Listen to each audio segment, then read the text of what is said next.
Hello, this is day 4 of my revisit of Super Metroid. So let's jump right into it. So yeah, last time I pretty much explored, I was pretty much in Meridia like the whole time. And we defeated Dragon, which, really cool boss, really freaky uh, creature design. I kind of forgot how freakish it looked, so I loved that. I always liked this kind of like, oh, you can kind of, I didn't know you could do that. You can like back out. Yeah, I always liked the weird like frozen lab area with the fake Metroids in it.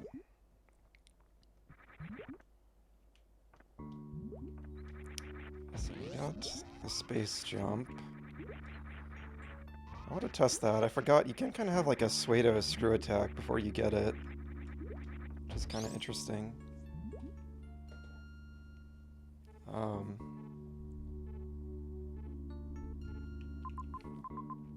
so I still have quite a bit of Meridia to explore. So I'm probably going to start by doing that today.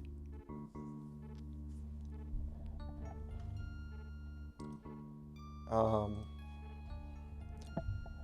so something I was talking about last time I played this, I was kind of criticizing the game a bit, how it leads you from the wrecked ship where you get the gravity suit, and there's kind of like a pool of water there where it's like obvious you need to use the gravity suit there to advance.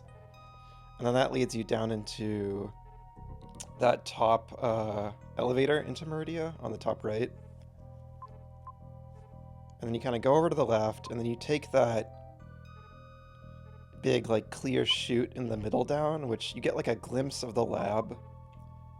And then you go down in kind of this like little sand pit area, and it's pretty much a dead end. I think there's just an item over to the left, over to the right, sorry.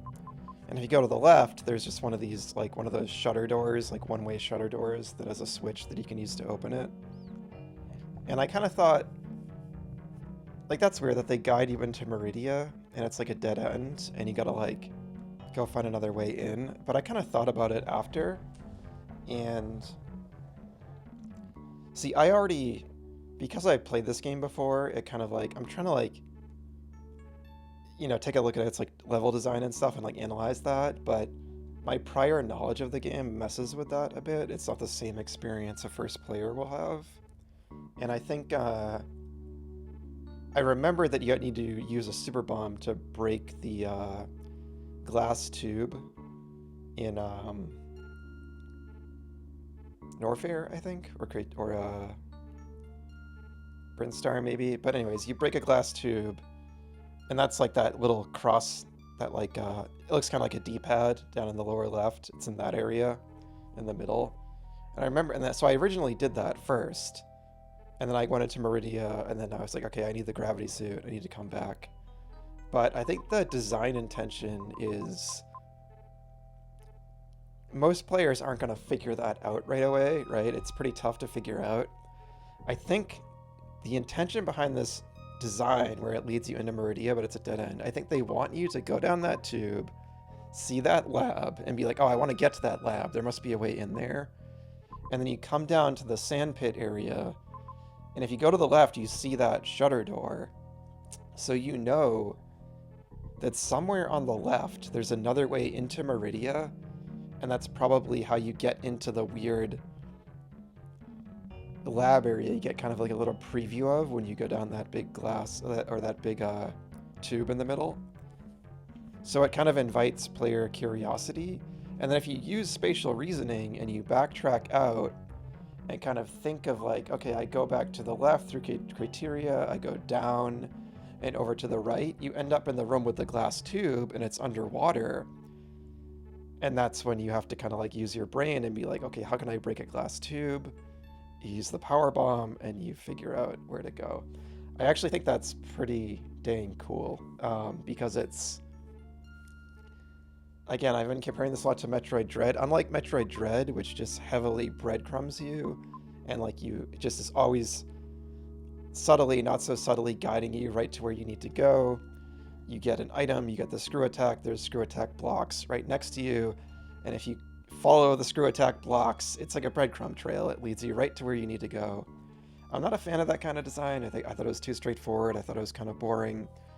But this kind of design is like the opposite of that. It's actually tasking you to kind of use spatial reasoning and kind of learn the space and figure out where you need to go to progress, figure out different uses for the tools you have.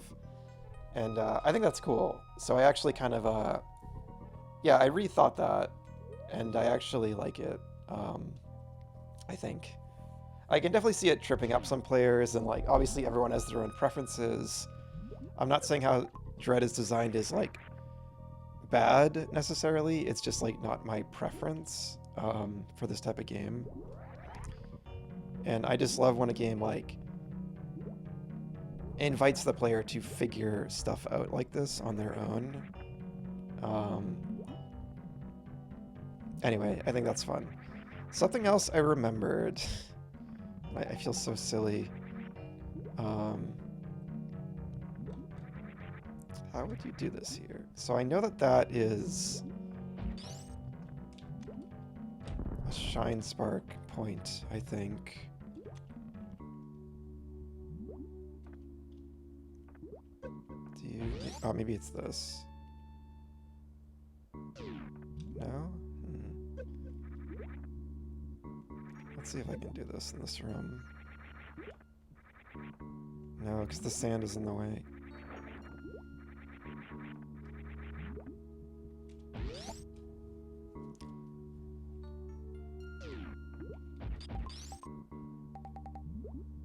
Can't do it here.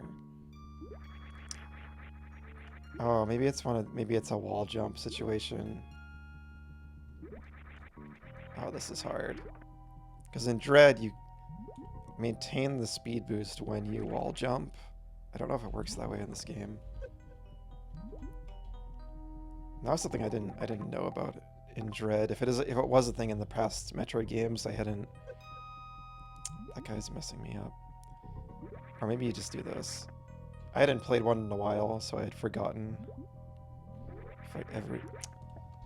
I don't know. Anyways, the thing I remembered is that the Shine Spark isn't an upgrade. I've kind of been thinking that I keep getting these points where I can use it, and I keep like falsely remembering that.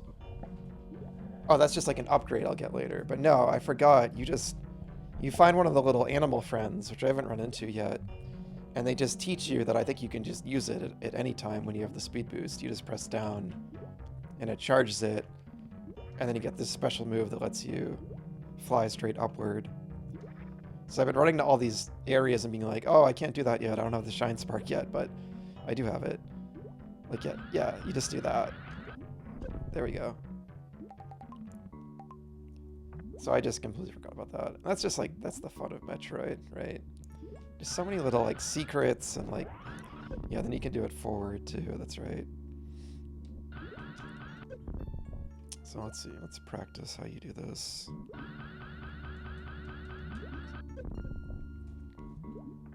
Does that hurt you? I just noticed that. It does. Wow. So how do you do the forward dash?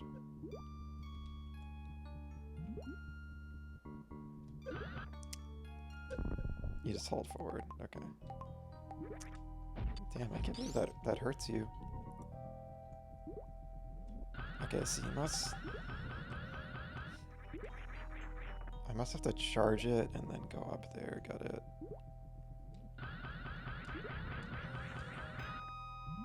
Man, this is tough. This little guy is messing me up so badly. Oh, wait, I see it. I see it. I see it.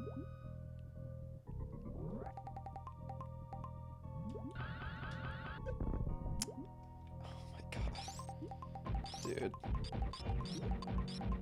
They specifically put these here to, I don't even know how you kill them. They put these here just to annoy you and make this annoying to do. That's pretty annoying. Oh, jump. What am I doing wrong? Yeah. Oh my god.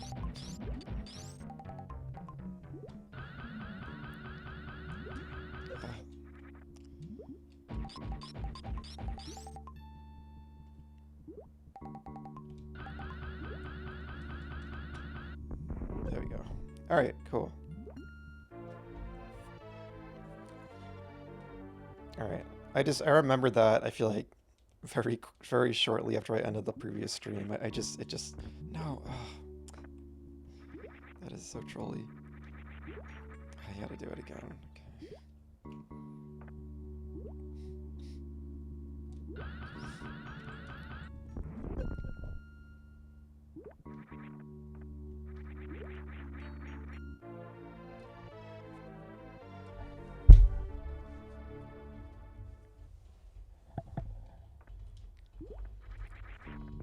It's funny going from playing Sonic Mania, which I played yesterday, streamed yesterday, to this. It's just like a totally different vibe.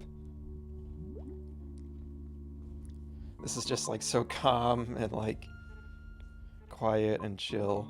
Mania is like so bursting with energy. What's up there in that big room? I want to check out down here first.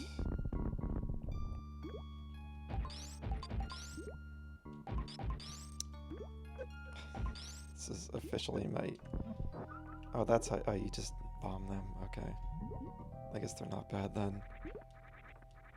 I was like, this is officially my least favorite enemy in the game, because you just can't do anything about them and they just kind of get in your way.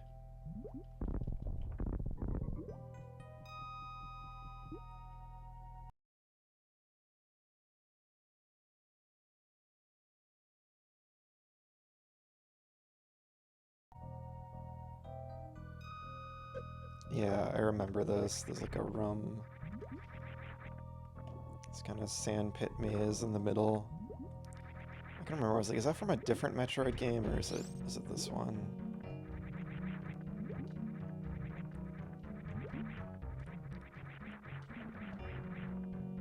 There's an upgrade up here. Cool. How was that? Oh, jeez. Yeah, I figured.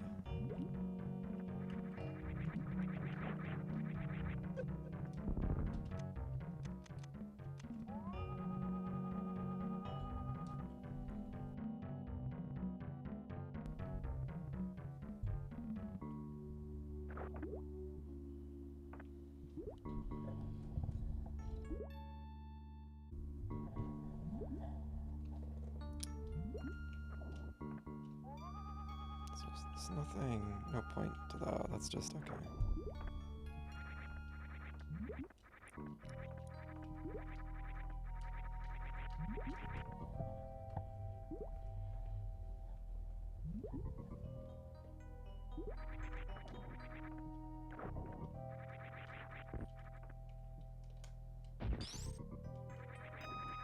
Oh, wait, how do you do this?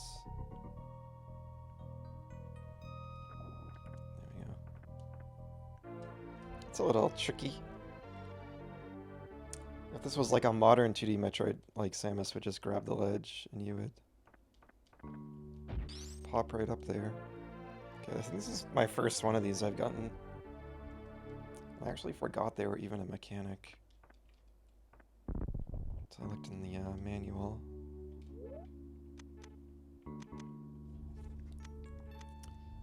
Mode auto manual. Okay, so it auto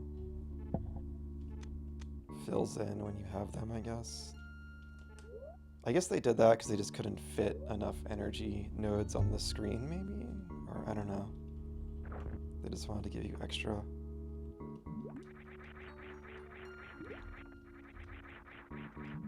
Okay, so then we... So there must be something in the other sand pit, too. I wonder, I can't go back up, can I?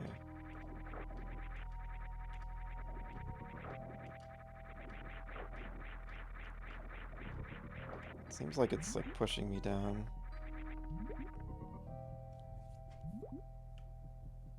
There we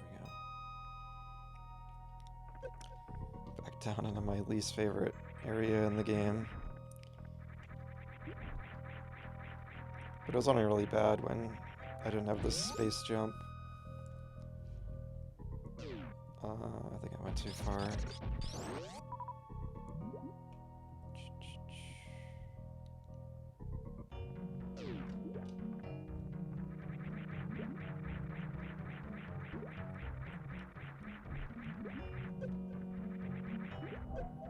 Oh jeez, I'm dying. It's because I did all those,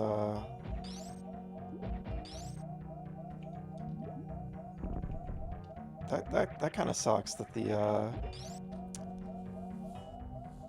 that hurts you. It seems like not even, I thought it was like because she was hitting her head on the ceiling. This is that little preview of that area. It's like, I want to get to that area. And that's another thing where it's like level design, it makes you curious about stuff, right? Like you see that big Ridley head way down at the bottom of Norfair, and you'll never forget that. And that's like a really important area to go to later in the game. So I love that they don't have like all these excessive, you know, hand-holding aspects. It's just the level design communicates so much. And that's what makes this game such a masterpiece, especially for a game that released in '94. It's like so brilliant with its design, and like really like, you know, I'm sure was incredibly influential in that regard, and just, you know, and pioneering like the Metroidvania genre in general in a lot of ways. Okay, so I think I can, there's like a shortcut down here. Like there is like a crab farm down here too we can use to refill my health.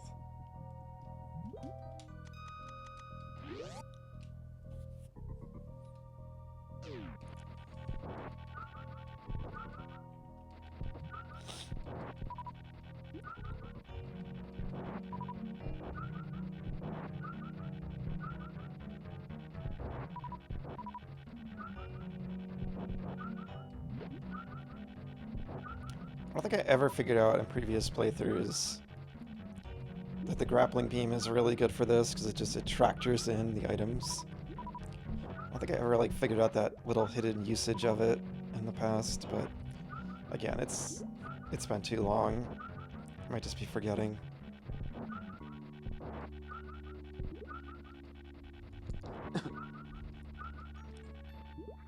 Easy peasy.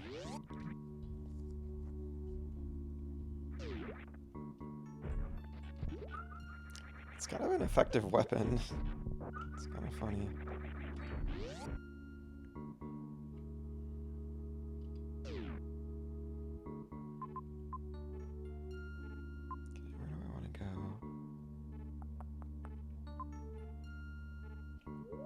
See, I can get to where I want to go from here. Oops.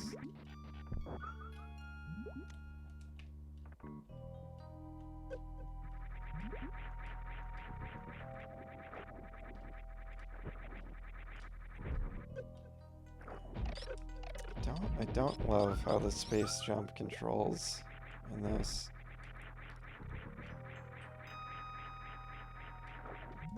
It's just all, you really gotta like time the button presses like perfectly. Is this where I want to go?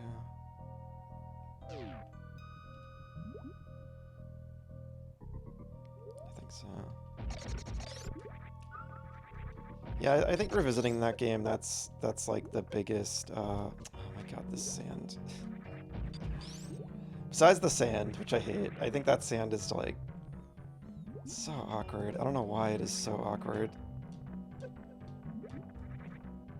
Oh my god.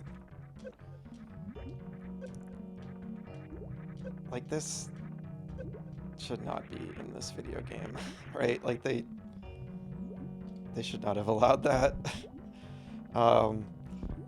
Yeah, for whatever reason, I just find that sand is so awkward to navigate through for some reason. Can you sink down here? Or do you just die? Where does this go? go in here.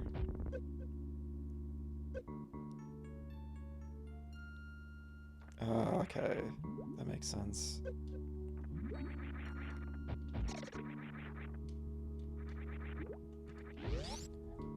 But yeah, I was gonna say, besides the sand being annoying, but it's only in this one area, so it's not a big deal at the end of the day. Can I just go through there? Wait. Because I gotta go back up, because there's like another... I don't think I can from here.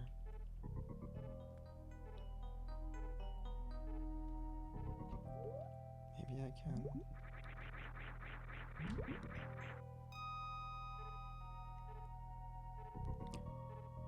So the thing about the map I'm noticing now is it doesn't really show doors. So that's a little weird. Something that could be improved. Obviously in later Metroid games it is improved, but I just mean in this game it's kind of weird. Yeah, like there's just no way to know there's like a door there. So that's kind of an issue with the map. So the map has a couple little issues. But yeah, I think like the main issue maybe with returning to this game is it just has some mechanical clunk. Like the space jump and some of the grappling beam stuff, and it's just one of those things where it's like it's just hard not to feel it when like the newer games like Dread feels so incredible to play. But again, it's the kind of thing that I still think overall it still controls really well and it's still fun to play. So it's not by any means like, oh, it's so janky and bad. It's not like that at all. It's just kind of like in comparison to Dread, I notice it. Just some of it feels a little awkward. But again, what this game has over Dread is, I think the atmosphere is just so thick and unique and immersive in like this really special way that's kind of hard to even describe. And the music is way better. And the exploration and the way that it handles the overall just design of the map and the exploration, I personally like a lot more. So, and that stuff ultimately is more, I mean, they're both important, but that kind of subsumes, because it still does feel good to play mostly, right? Like if it really felt awful to play, it might be a bigger deal. It's not like that. It's like, it's still fine, you know, mechanically. So like that combined with the fact that the other stuff is a lot better to me and a lot more impactful is what, you know, puts this game above Metroid Dread by and large for me. And like the most important thing in a Metroid game to me does tend to be exploration and atmosphere. So again, they were never like action games to me. It's weird that they kind of went that route, kind of starting with Other M and then Dread, and I gotta replay Fusion and stuff and Zero Mission, so maybe like the DNA of that kind of transformation into more of like an action-focused game was in those games too. I do know those games are more linear. I do remember that. So I don't know why. I just kind of feel like maybe Yoshio Sakamoto, who also directed this game and is like one of the co-creators of the series, I always thought it was just kind of strange that he made and the team made this, like, in my opinion, this incredible game in Super Metroid that, like I've been saying all along, I think its game design is like really brilliant in a lot of ways and really interesting. And he just didn't really do that again. He just kind of, I feel like he looks back on this game and is like, oh, it's just like it's not streamlined enough, it's confusing for players, and therefore it's bad. That's a very like modern, or it went on to become kind of a modern Nintendo philosophy, especially during like the Wii era and stuff. They've kind of gone back on that a bit with games like Breath of the Wild, of course, and so on. But yeah, like just even to this day, with Metroid Dread, it's not quite like on the nose hyper linear as like other M is, but it's still pretty straightforward and linear in its own way. And Fusion was, Zero Mission was a lot more guided. So I always thought it was kind of a shame that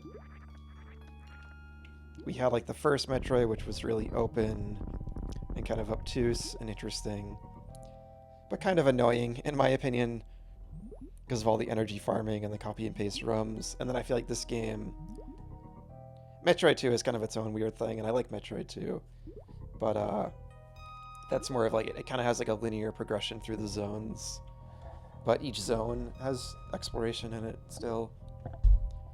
I'd have to revisit that one as well. At least Samus Returns at some point, maybe. Though I like the original Metroid 1 2 as well. I like it better than Metroid 1. I thought its atmosphere was really eerie and interesting. And then they made this game, which is like just kind of like almost perfect to me, right? It just strikes this really nice balance of still being kind of cryptic and obtuse and requiring you to figure stuff out and find your own way, but still has subtle guidance in ways. And all they kind of needed to do was kind of like refine the mechanics a bit. So, but then they were just like, nope, I guess that's bad. Let's just make it super linear with like Fusion and Other M and Zero Mission and Dread. And it's like, why though? Like, this was so cool. This is such a cool game. It's so beloved. You know, it's like one of the most beloved games ever. Yeah, I don't know, but that's just my kind of preference, opinion on it. And we got Prime, of course, and those were Retro Studios, though, a different team. And I'd have to replay all the Primes again to kind of reappraise them and how they kind of handle exploration and all that. It's been a long time. What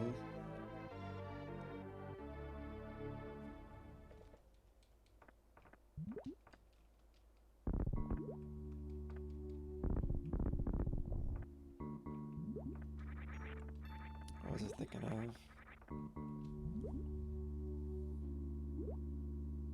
Yeah, that's what I was gonna say. And then apparently there's rumors, as there's so many rumors, like everything's being remade.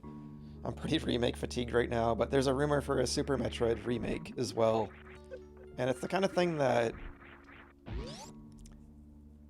I initially just scoffed at. I'm like, well, it doesn't need a remake.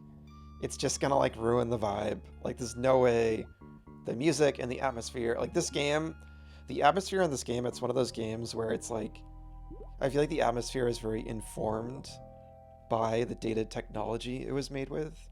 I talked about like the SNES sound chip kind of having like this muffled quality to it, at least in this game.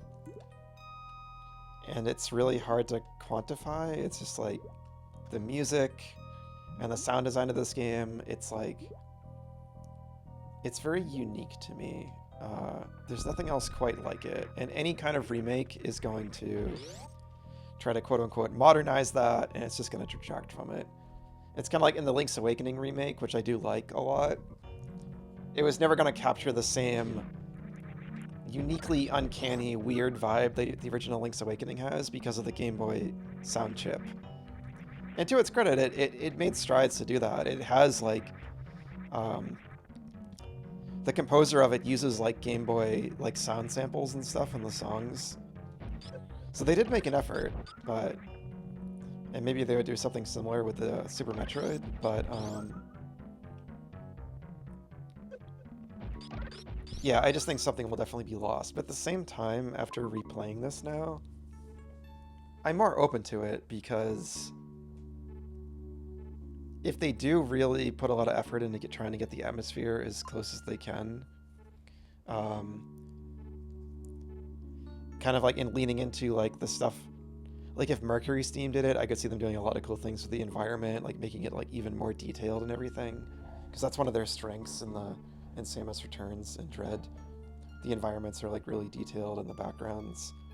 And if like they made like a Super Metroid remake that like is, you know, has the same level design and it's not too handholdy and all that, and it like plays like Dread, that could be pretty amazing.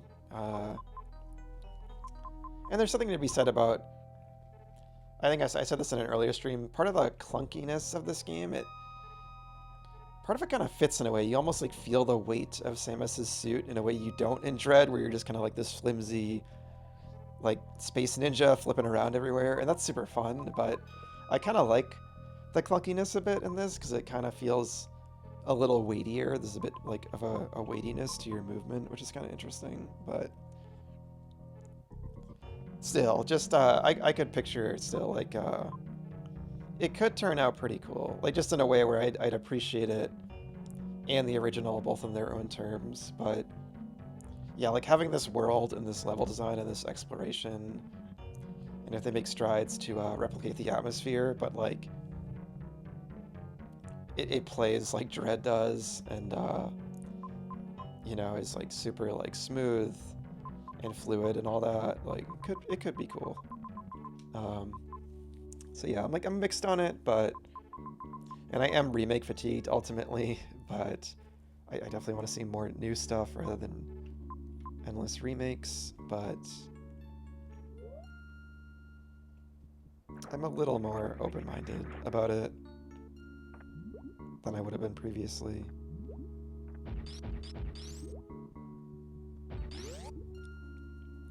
Feels like it could be like an appropriate time for it too, because Dread was like, in Sakamoto's words, like the end of the quote-unquote Metroid saga. It was meant, I think it's like, my personal theory is it's because he's retiring soon, or already has retired, and Nintendo just didn't tell us. I think it was meant to be kind of like his swan song. And he did a great job. You know, the whole team did. Like, I had my own issues with that game, but it's still a blast. I still think it's a really good game that I had a ton of fun with. But yeah, I could see them like kind of going back to the drawing board and be like, let's go re-examine like one of the most beloved games in the series, Metroid Dread, or sorry, Metroid, Super Metroid, and kind of reappraise what made it tick and what people loved about it. And because Metroid historically doesn't sell as well as other big Nintendo franchises, it's kind of like,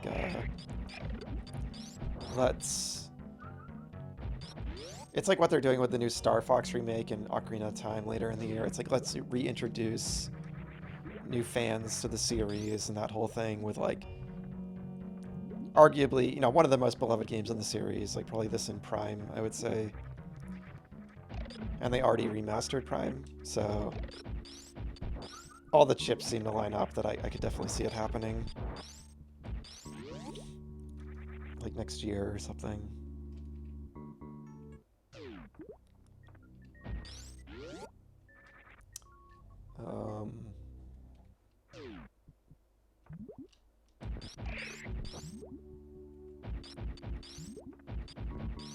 So yeah, it's kind of like what's next for Metroid? Like it's either that or a sequel to Dread, possibly Mercury Steam, possibly a different dev. I don't know. And there's places that they could still go with the series after that game, of course. Definitely some interesting places they can go. Kind of based on the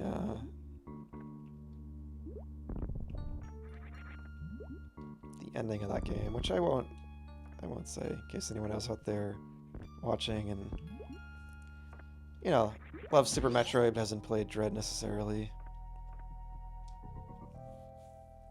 Because I was kind of late to playing Dread myself. I only played it a while ago. There was so many games in the Switch era. I fell so behind. Yeah, I didn't play Dread until like beginning of last year, maybe, or the year before. I think it might have been last year. So I was really, really late to playing it myself.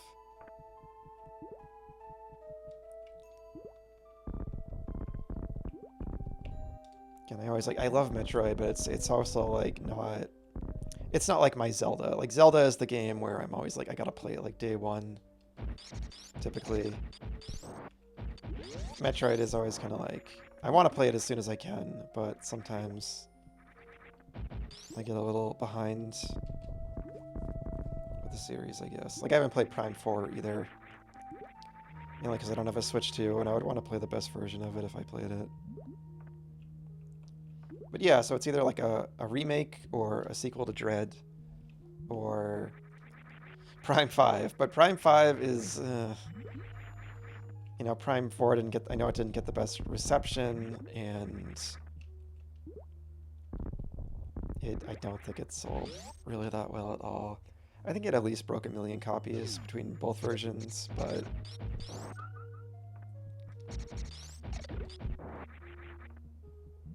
yeah. And I know it's like meant to be the beginning of a whole new saga and all that. I kind of wish they just made it like a self-contained thing that just addresses the little weird cliffhanger at the end of Prime 3. There's like a little stinger at the end of it. But I was kind of annoyed to hear like, oh no, it's setting up a whole new Psylocke saga. I'm like, okay. I mean, I don't want to be like cynical about like, you know, if they make more cool Metroid games, but yeah, like if they make Prime 5 and it's amazing, that's awesome. I'd be excited, but I like there's something about it that just feels kind of like exhausting in a way. Like just start with like Prime hasn't been around in like over like decades or whatever. Just start with like a nice, really good self-contained Prime 4. And if that like is successful, then like go from there. But I hear it's very much not a self-contained game. So like if it never gets a sequel, it's just like that. It's like Half-Life. Like if it never actually gets concluded, then that stinks.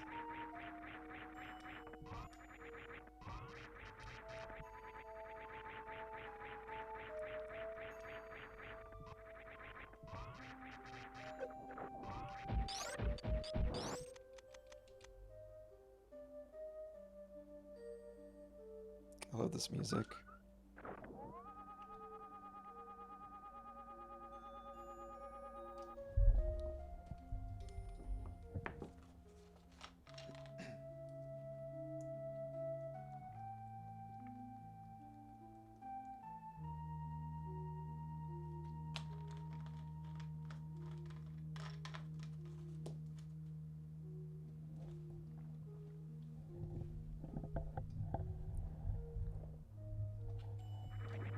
What's the point of this pit?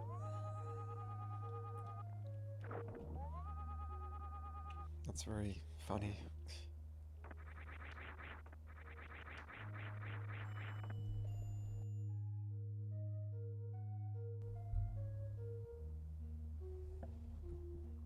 Kind of a Hollow Knight moment. I feel like Hollow Knight would have these weird dead ends sometimes where I was like, sure, there would be something. And it was just a dead end. But I think they were trying to make it feel more like kind of like a natural cavern, which is cool.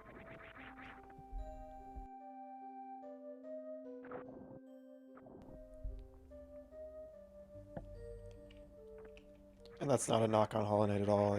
I just played it, just streamed it all for the first time about a month ago, and I absolutely adored it. That's why I'm playing this game, because I wanted to kind of reappraise this game, which is kind of like my other favorite Metroidvania, probably. Interesting.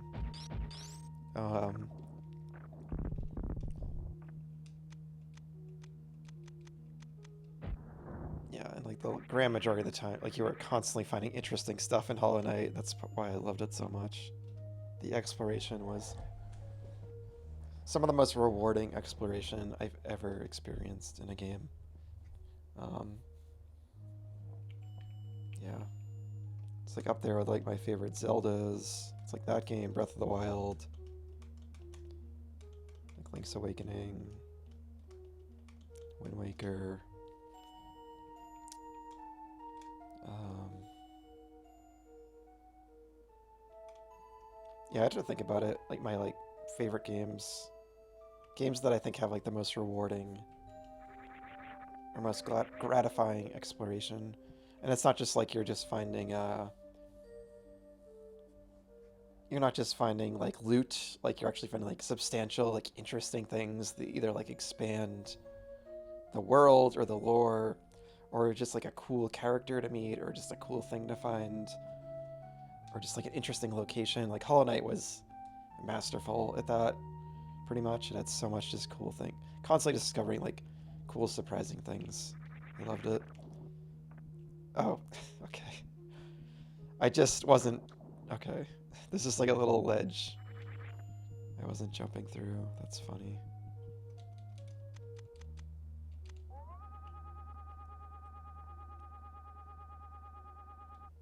I love stuff like this in games where it's like a hidden passage. And it's like you feel like you're in the wall.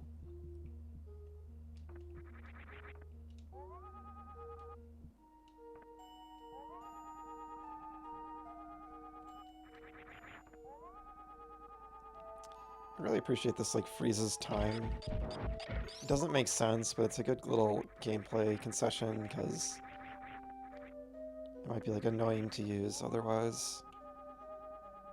Though I guess you could just kill all the enemies first. But it just makes it a bit more streamlined. You can kind of use it whenever you want to. You don't need to worry about enemies or anything. Like here, if those things were constantly attacking me when I'm trying to use it, it would definitely get annoying.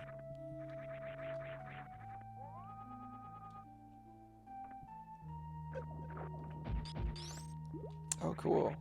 I think I remember this room. Yeah, I'm just like getting lost again. My favorite thing, exploring. I think the next major thing I gotta do is find my way into Ridley's domain. So we can hear the Magmore Caverns theme, which I'm looking forward to. I think of it, because that's the first place I heard it, because I played that before this game, Prime. But this is actually the game it debuted in, which is pretty cool. And it's just been, that song has been reused so many times. It's in this game, it's in Prime. They shoehorned it into Samus Returns, I think, which is kind of out of place there, maybe. It's like, it's a lava area, so throw the Magmore Caverns theme in, or the, I guess the Ridley Zone. Lower Norfair, maybe is what it's called in this game. So that's just a cheeky little side path.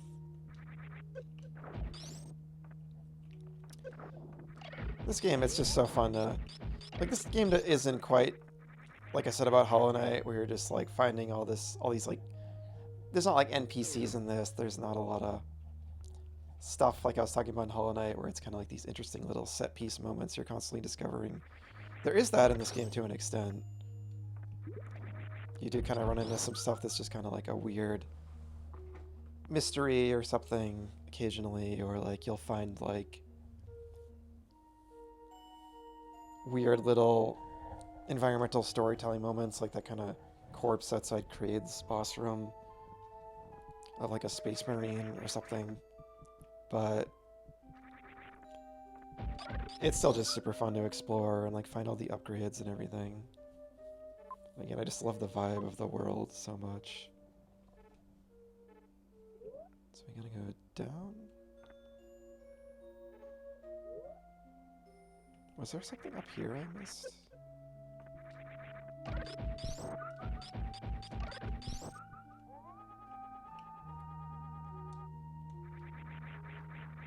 feel like that should be like a door, but nope.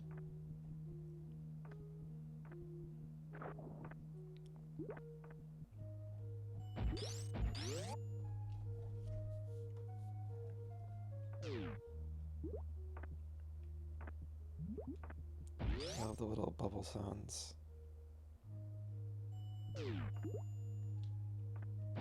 How did I get up here?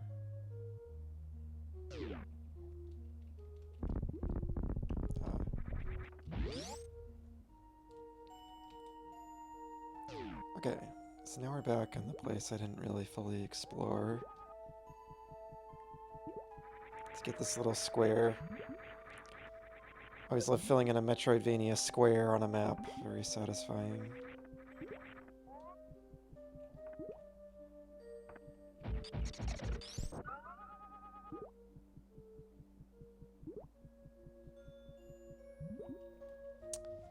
So that leads down. So there's still something over there. Okay. I think this is just a big grapple beam room. Oh, this space jump is so weird. That's what it is. You really... So I can't just mash it. It's just kind of janky like that. But I think what's tripping me up, yeah, you can't let it fall too quickly. It's very rhythmic. You really feel the weight of Samus when you're doing it, which is interesting. I think that's interesting. So yeah, I'd have to play some of the newer ones and compare how it feels in those. But like I said, like I'm a little mixed because like I say the game has kind of a clunkiness to it, but there's something interesting about it. I don't know. It's not like any of it is like broken or bad. It's just a different feeling. And again, like it's like coming off of playing Dread kind of recently, it's hard not to like compare it, and like that game feels so immediately nice, but something that feels immediately nice is not always necessarily better. Sometimes there's a purpose to a game feeling a certain way, right? Maybe they wanted to give Samus more weight, right? I feel like she's kind of moving around in this big kind of heavy suit a bit more. You know, I could be overthinking it, right? But it's still interesting to think about. And I do know there are definitely games out there that, you know, will feel or play a certain way for that kind of reason, right? You know, every game's different. They're not always going to feel the same. Depends on what the game is going for, like what it's trying to achieve, kind of the feeling it wants to give the player.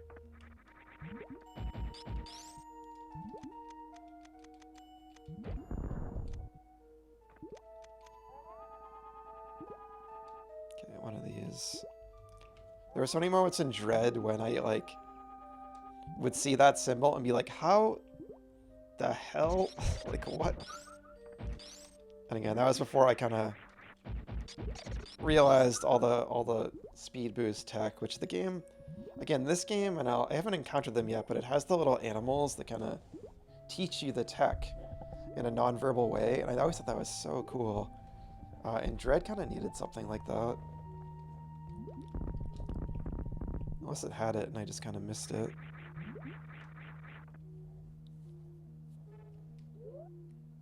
What's above me? Yeah, how do you get in there?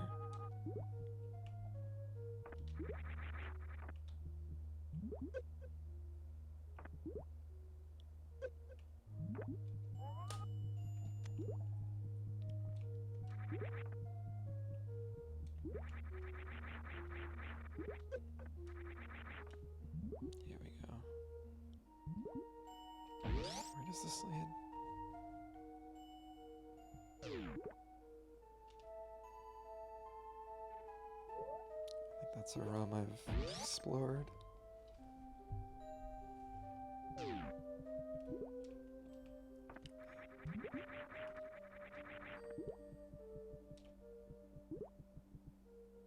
That... Oh, you gotta go through the door. Okay. I was like, that's so cruel. They give you just enough space to not do it. No, maybe they do, or maybe you do this.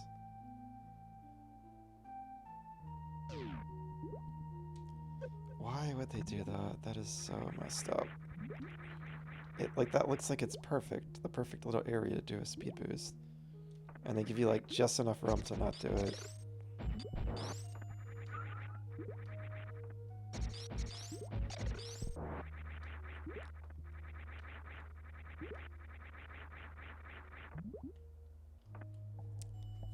Let's look at the map.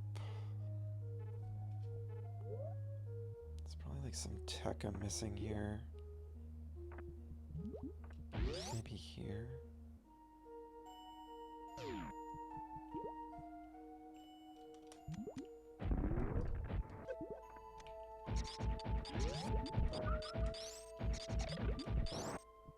Yeah, and at the beginning of the stream, that's that shutter door I was talking about. Like, you come over here, and if you come this way, it's closed. And it's like, okay, there's another way to get on the left side of that, and then you just kind of go up and around in a circle, and eventually figure out to blow up the big tube to get into Meridia.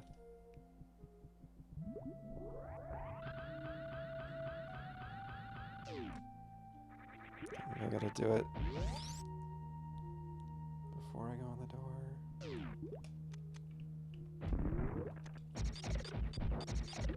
This is kind of annoying that the crabs respawn.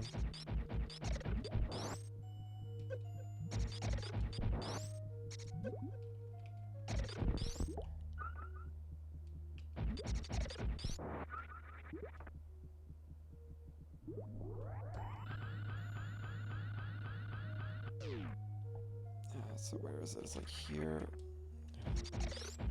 Keep messing it up. He just... Or do you hit A? Is it A? Do you hit A or B? Now I'm forgetting. I really wish this did not. It's incredibly annoying these respawn. This is the kind of thing a player is not going to get on the first try usually.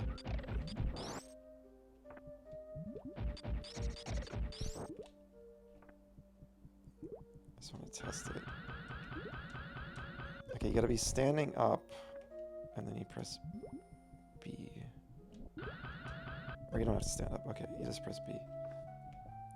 Got it. Okay, and then it's like, what the heck? Oh, there we go. I was like, what the heck? Okay, it's not quite there. Let's figure out where you do it first.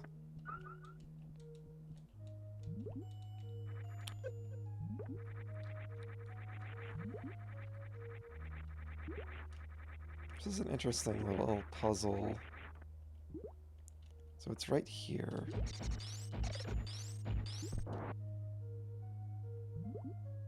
That's so tight. It's right here. It's this plant. That's a really cool little cue. Alright, so it's plant on the left.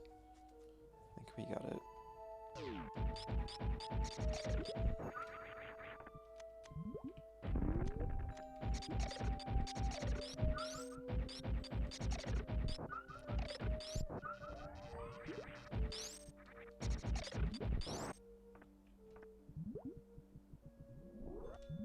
Oh.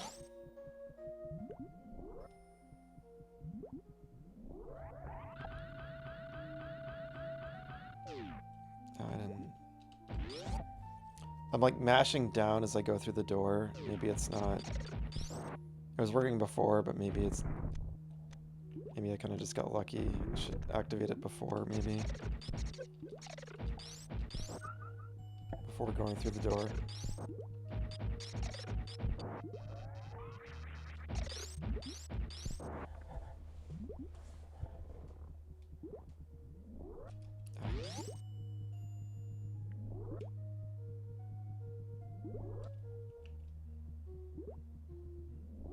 Maybe I can get it right after I go through the door.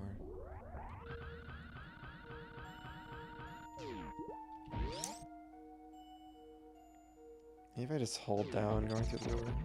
I was getting it before pretty good.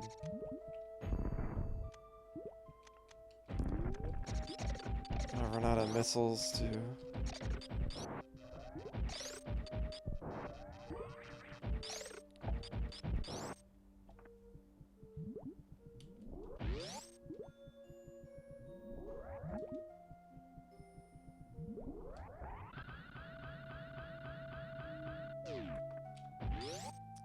Yeah, I must have been getting lucky. I should activate it before I go through the door, I guess.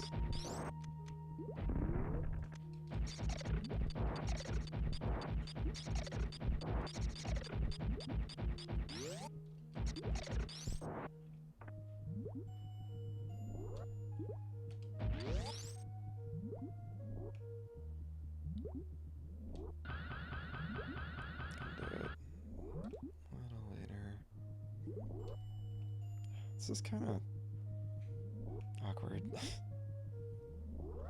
Just like some nuance to it I'm not getting right. It like doesn't always activate. There we go.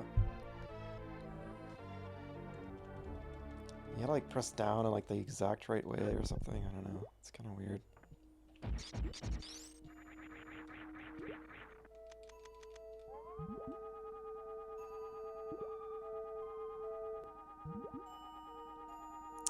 Now the mystery of how to get that. Okay, this is what I love, like that like kind of spatial reasoning puzzle. Like we gotta get on the other side of that. So then like you just gotta go around. Hollow Knight actually had some really cool moments like this where you would like see something interesting on the other side of a wall or something, and then you would like go all the way around a map to figure out the way to go over to it.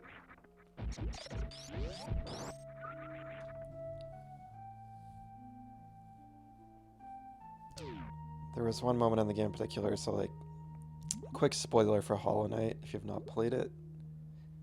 If anyone listening hasn't played it. Yeah, just really quick. There was a moment.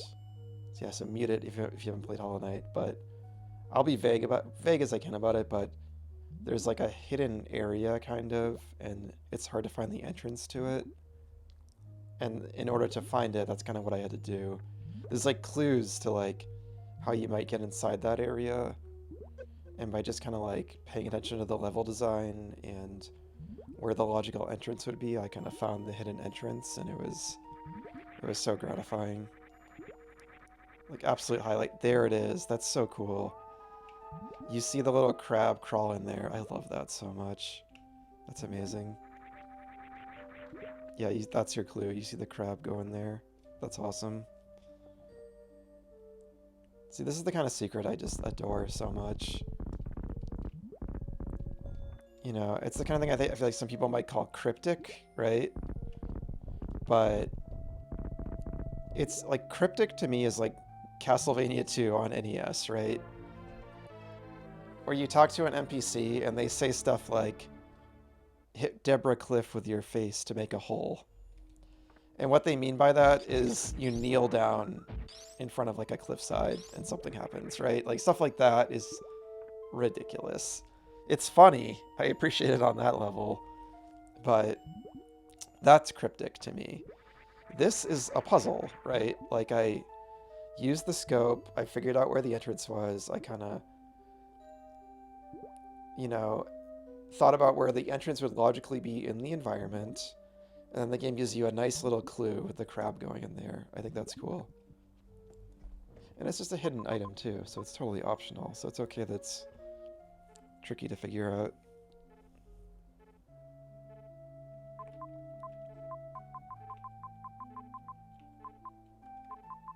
Alright, so besides secret rooms, I think we're done here. I remember there being like an area... Okay, maybe it's a different Metroid game. I think it's this game where there's like a weird turtle or something, and you need to like ride the turtle. I could be just making that up. I thought I was in Meridia. Might be somewhere else. Might be in Norfair or something.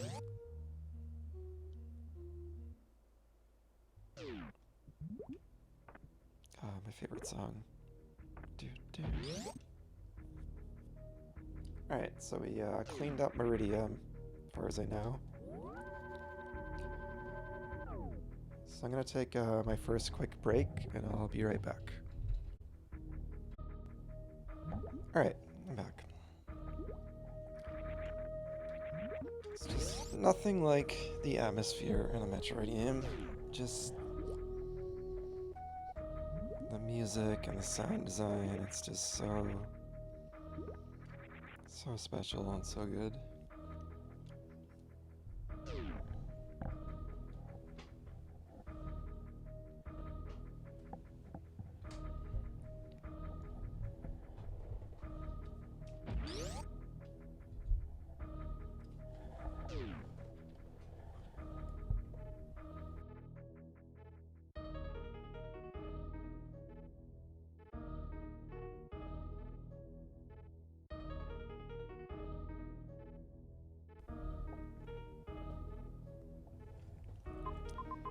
Let's see where we're going here.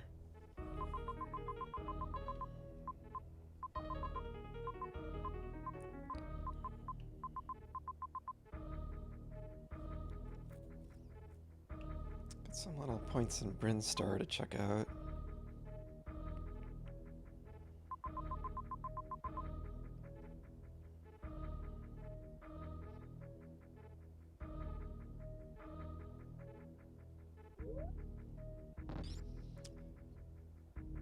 I just noticed, I guess it kind of does show the doors on the map.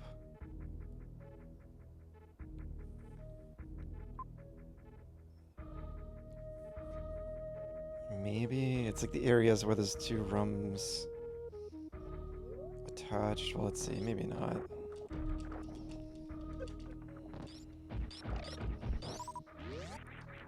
Or it doesn't really show them, but you can infer a little bit, but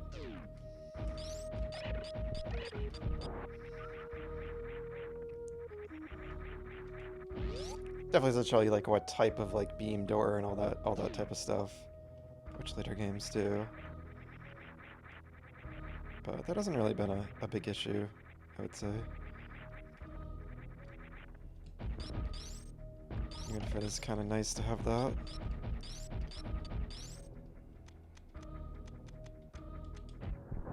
It's always satisfying. Do like the ice missile or the ice beam missile kind of combo. Take out an enemy. The ice missile is it's an upgrade in later Metroid games. Yeah, so no, it doesn't really tell you. I was thinking it's like the areas where there's like 2 walls adjoined and you can kind of see like a double wall.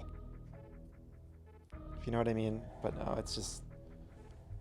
Yeah, it's like this looks the same as the wall up on the... I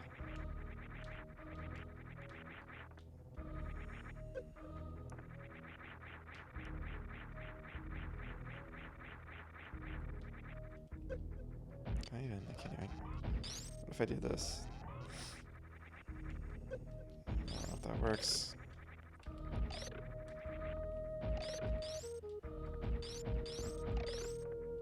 Yeah, it looks the same as this, which is a door, so it doesn't really tell you. And like that's not a door, I don't think. I was thinking I'd go up here to the left, but that's not a passage, so yeah, the map's a little weird, a little hard to read. A bit. I was kind of dunking on the map in Hollow Knight for having a lot of issues that made it hard to read a bit. At least when I was looking for upgrades. This game isn't really innocent either in that regard. My issue with Hollow Knight's map was mainly it didn't fill in kind of square by square like a grid, so it was hard to know like when I hadn't been. Do these hurt you? Almost looks like spikes. It's hard to know like when I hadn't been somewhere sometimes, because I would just like put one toe in a room and it would just fill in like the whole area. And that tripped me up a couple times. Oh damn, I wish these stayed unlocked. Oh, you can wave beam those, okay, cool.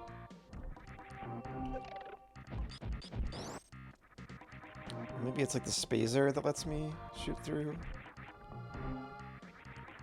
walls and get those? I don't know, I kind of forget. I think the spazer is like, I think it's supposed to be spacer, maybe. It might be like a localization thing, kind of like the Varia suit. Because it just spaces out your shots.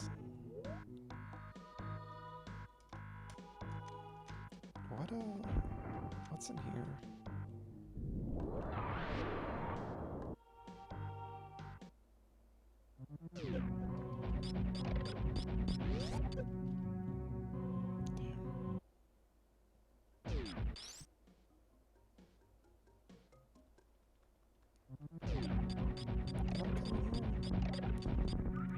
It's filled in on the map, but I don't remember coming here. Maybe I did.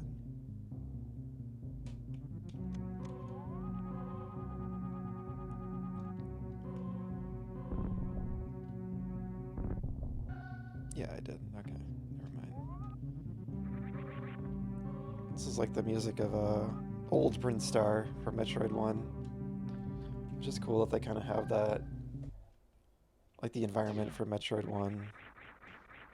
That's kind of where the game starts. It's pretty cool how they do that.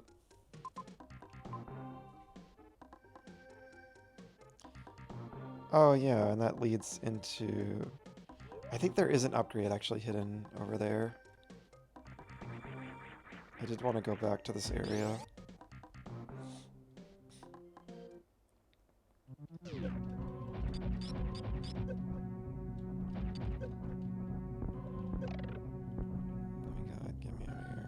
Actually, maybe it's in this room.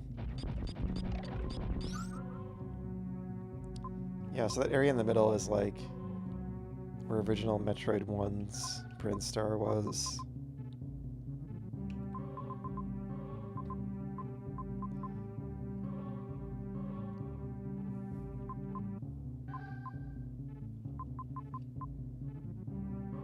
So that means it would have like led over into here.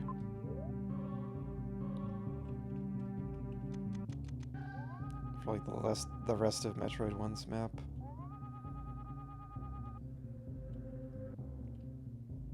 I'd be curious to compare the two exactly and see if like it does kind of make sense. Like maybe some of the black spots on the map are like where Metroid 1's world was. Or if you do kind of, the layout is kind of, there is some overlap.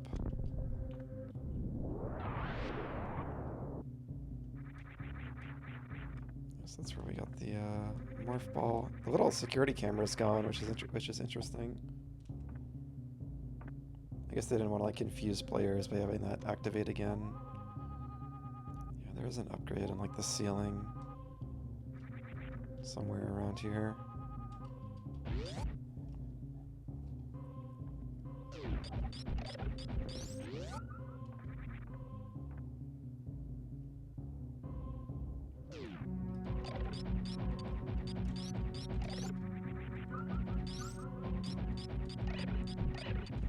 This is all like exactly the area from Metroid 1, which I think is so cool.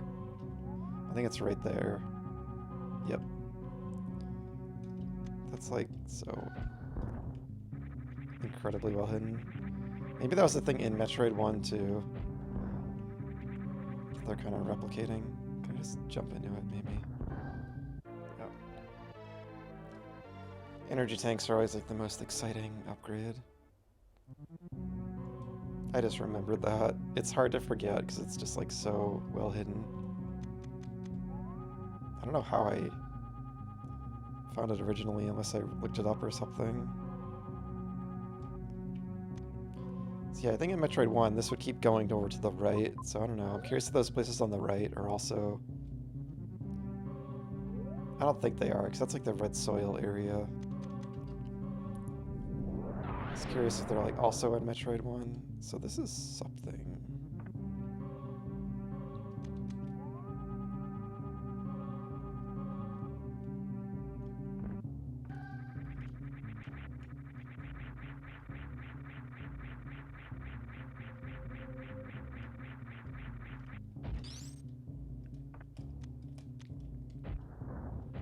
Will this work?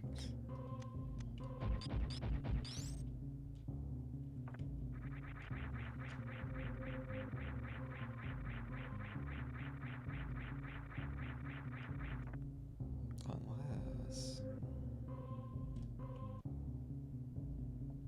You just have to be going like exactly the right speed. Damn. So close. I can't do it through here, right?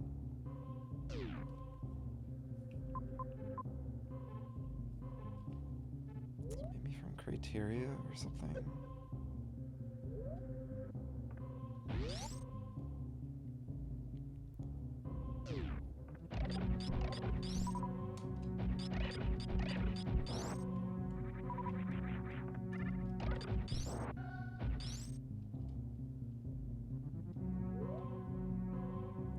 Let's Strange they like have you blow this up. Maybe when you get the screw attack, this is doable.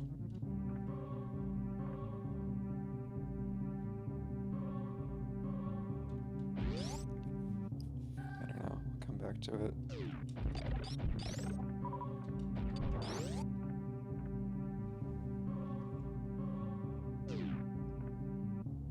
Let's go up to criteria, see if there's anything I can see.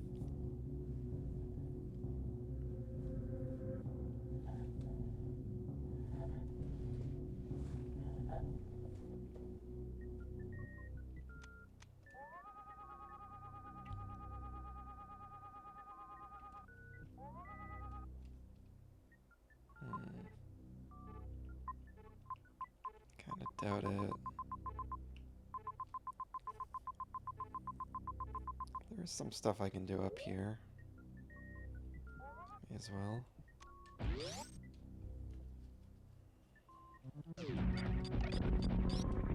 And this was like Torian. It's weird that the elevator Samus appears in the beginning of Metroid 1, or the place that Mother Brain's like right above that. I wonder, I'd have to go back and replay Metroid 1 to see if that's how it was in that game as well.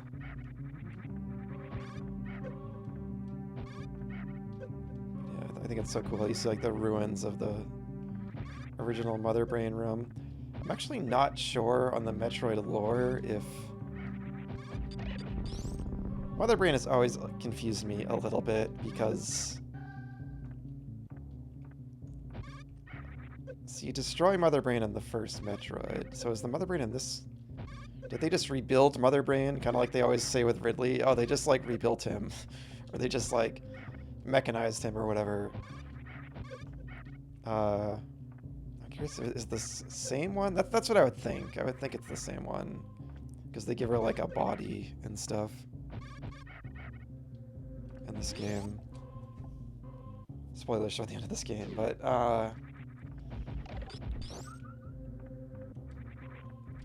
because there are like multiple Mother Brains, right? Like well, if you consider Prime part of the canon of the 2D Metroids, which I know technically they're like between Metroid 1 and 2, but I'd have to look into it.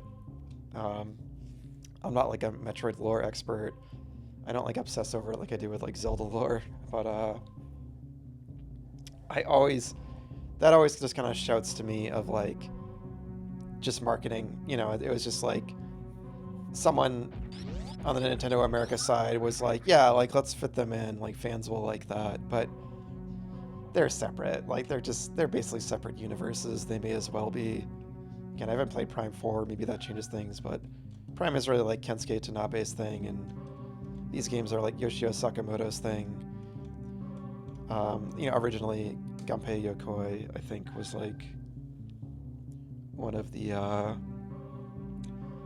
believe one of the original creators of like the first game, the franchise. I have to double check that, but I know Sakamoto's been there since the beginning, and he kind of like took it over. But I feel like these games were his story. These games in Other M was like the story he was telling. And you can ignore Other M if you want. I don't care. I like to ignore it, but you know, it does fit in with these games more or less. Even if some of Samus's behavior in it is a little strange. And then Metroid Prime may as well be its own thing if you ask me. But in those games, I know in Prime 3, I remember they had this kind of lore where there were like these supercomputers that were kind of like Mother Brain.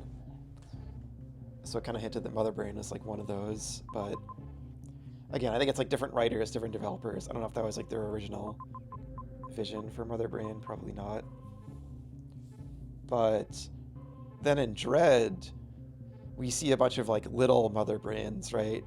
There's kind of like multiple of them in like the Makin base or whatever on the planet in Dread. So it seems like it was just like Mother Brain is like it seems like there's multiple of that kind of supercomputer, like biomechanical like supercomputer or whatever that like the Chozo maybe created, I think. to like kind of oversee the operations of their bases.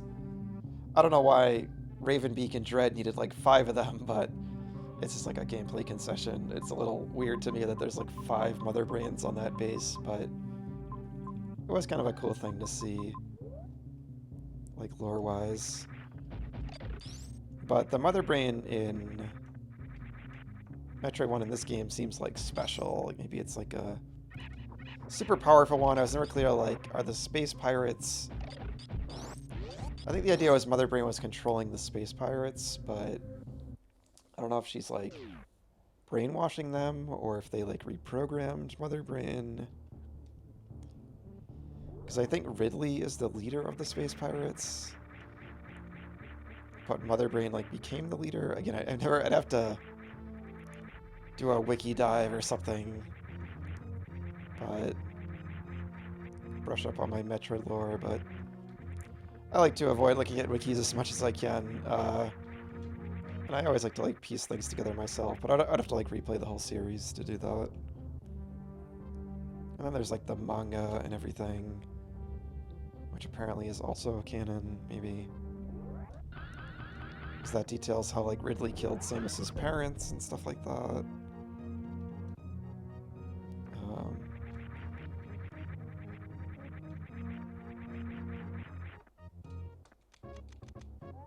I think that's where that originated from. There's something in like the demo reel that shows Samus doing the shine spark through a wall in this area. So I'm trying to figure that out, remember how that works. I mean, I don't think I ever actually got 100% in this game, so some of this stuff I just missed, probably.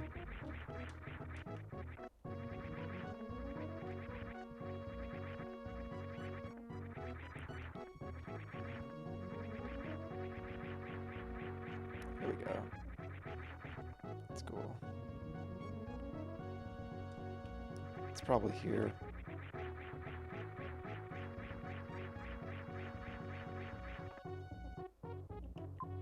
Let's get a couple little chunks there to fill in.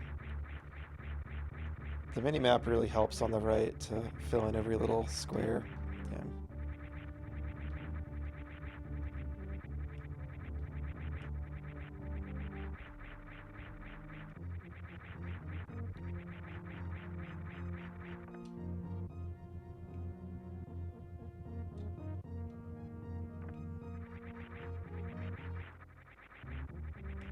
Maybe you need to open this door. The like, I've been like, I'm technically like slightly a little colorblind, just with like certain colors. I think a long time ago, maybe when I was a kid even, I think I got kind of diagnosed with it, where it's like certain yellows and greens and blues and greens and stuff I have trouble with. So the color of the powerbomb door and the super missile door in this like really trip me up. I just have to guess basically, like I never know which one is which.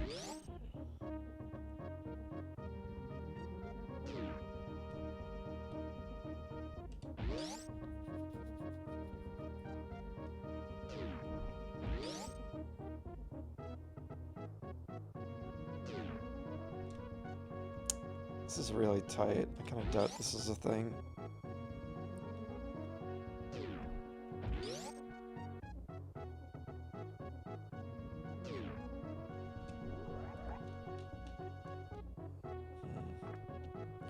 Or maybe it's this. Hold on, I have an idea.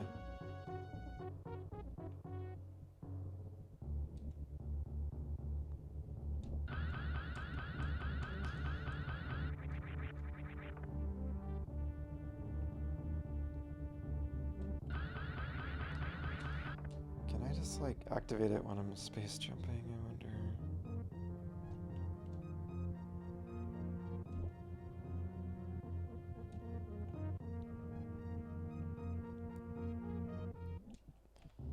I feel like this thing is like a little too annoying to activate, because like you need to activate it after you've been running. I keep pressing the wrong button. You need to be running like a certain length before you activate it. It's not, I keep thinking you activate it as soon as the flashes start appearing, or like the after image starts appearing on Samus.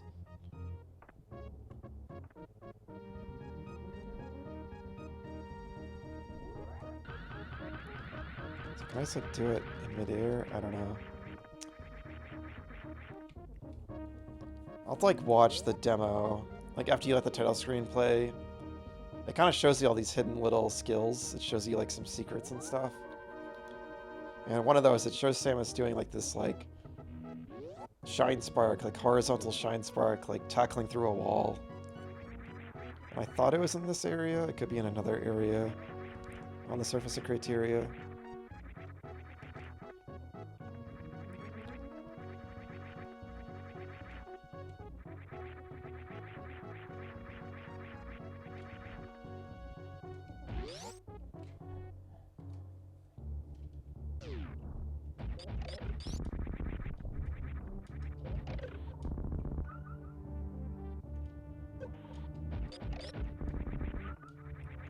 The game has like these little kind of horizontal platforming rooms.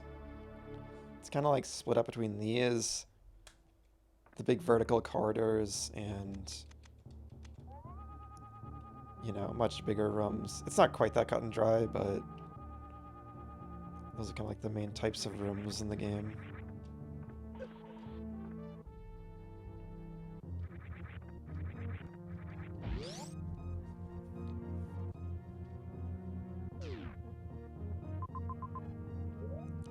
It's in the area on the right.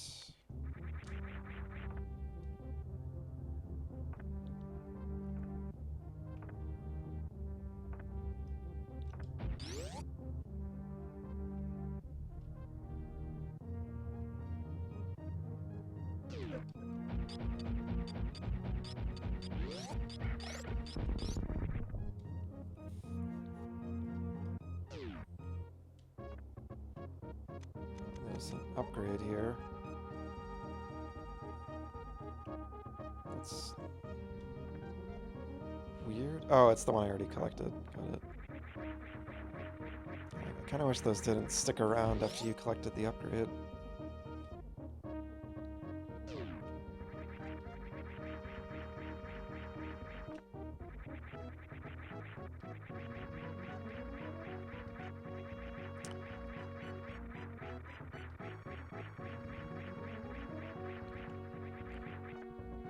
To be honest, this is like a hot take, but I've always been a little mixed on this song. I know it's supposed to be like Samus's theme. It's supposed to be like really triumphant, and I think it's used to, spoiler alert for the end of this game, it's used to great effect at the end of this game, but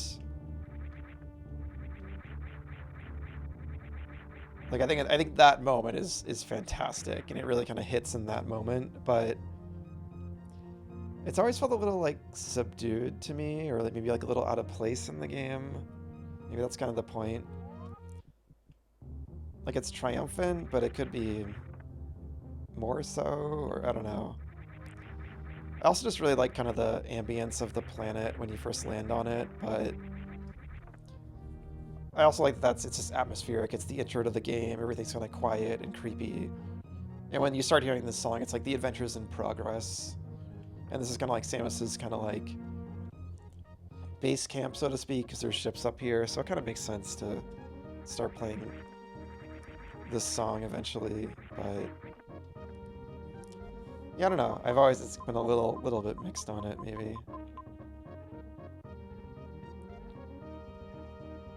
Question is, did I get that upgrade on the right, on the left over there? I think I did. Yeah, it's right there. So now I think what I'm thinking of is in the area on the left.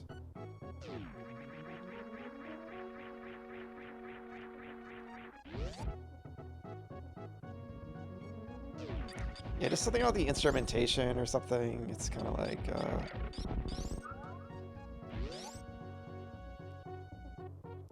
little silly, I want to say, like the trumpets, like, bum, bum, bum, bum, bum, bum, bum. I like this part. Da, da, da, da, da, da. Maybe it's the instrumentation, I don't know. But it's really just like in this environment. It throws me off a little because, again, I feel like I mostly associate it with the moment at the end of the game that uses it. And like if you played this game, you know that moment. I can just hear the sound effects in that moment, you know. When this song is playing and it feels so like triumphant and like emotional. So it's great there. It's great there. I think that's part of what maybe it is. I think I always kind of wished, because when it does start playing there, it feels like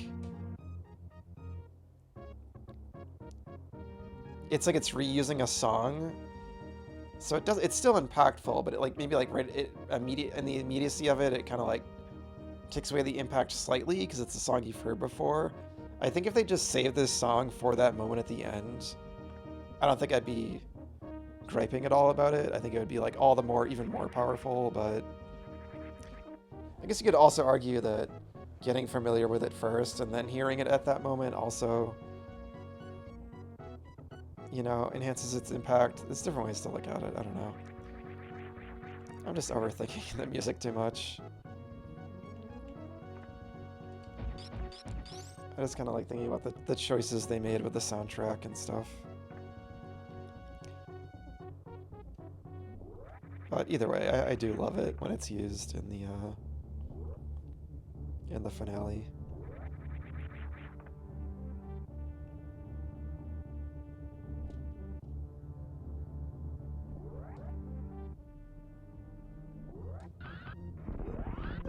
Yeah, like you do that. But it's like up above me, and I don't.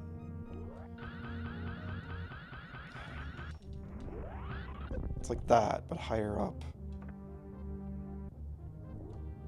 But I just don't think. Maybe if I. Wait, maybe if I do that.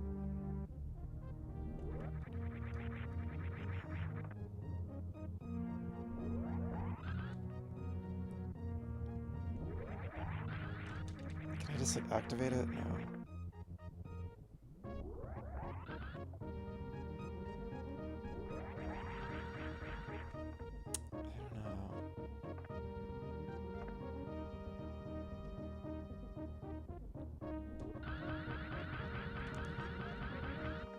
It's just so hard to get up there in time. I don't know if I ever did this, if this is a thing.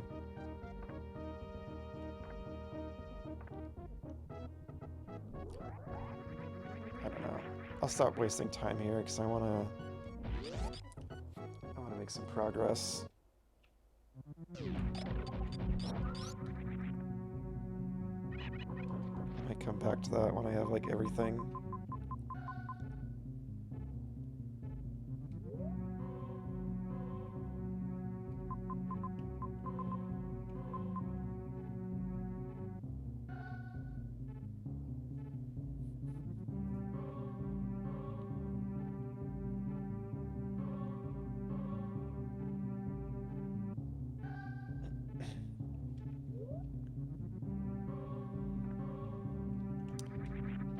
We want to go this way, right?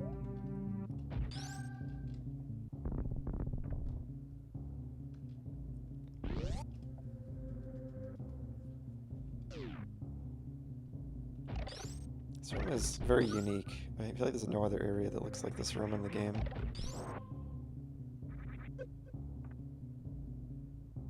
I said in earlier streams, a lot of the in fact, the layouts of a lot of the rooms feel very memorable and distinct. But there also are, you know, a good number of areas that kind of visually are distinct too, like this room too, kind of.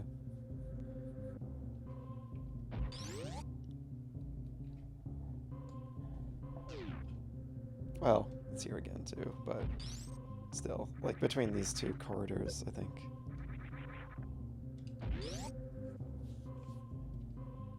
It's kind of a unique passage. It's like that one elevator room where there's a secret on the right side wall, so I gotta check them all.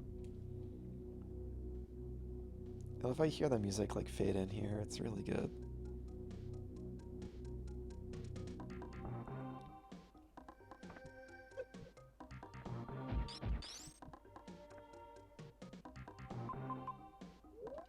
Okay, do not do this.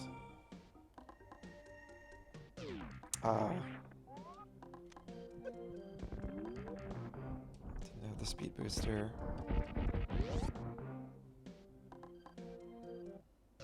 This is a major upgrade. Oh, energy reserve?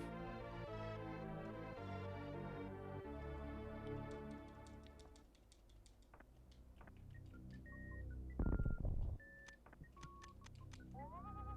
was gonna say, I'm pretty sure that's a secret passage. Yeah, I remember this. Pretty sure. It's probably in other Metroid games too, the classic, like, other hidden upgrade off of the item room. Oh my god, secrets within secrets within secrets. I love it. That's so good. That's amazing. I love that. That's so cool. Freaking Metroid, man. That was the developers just having fun. They were smiling when they made this room. Just always gotta check everything.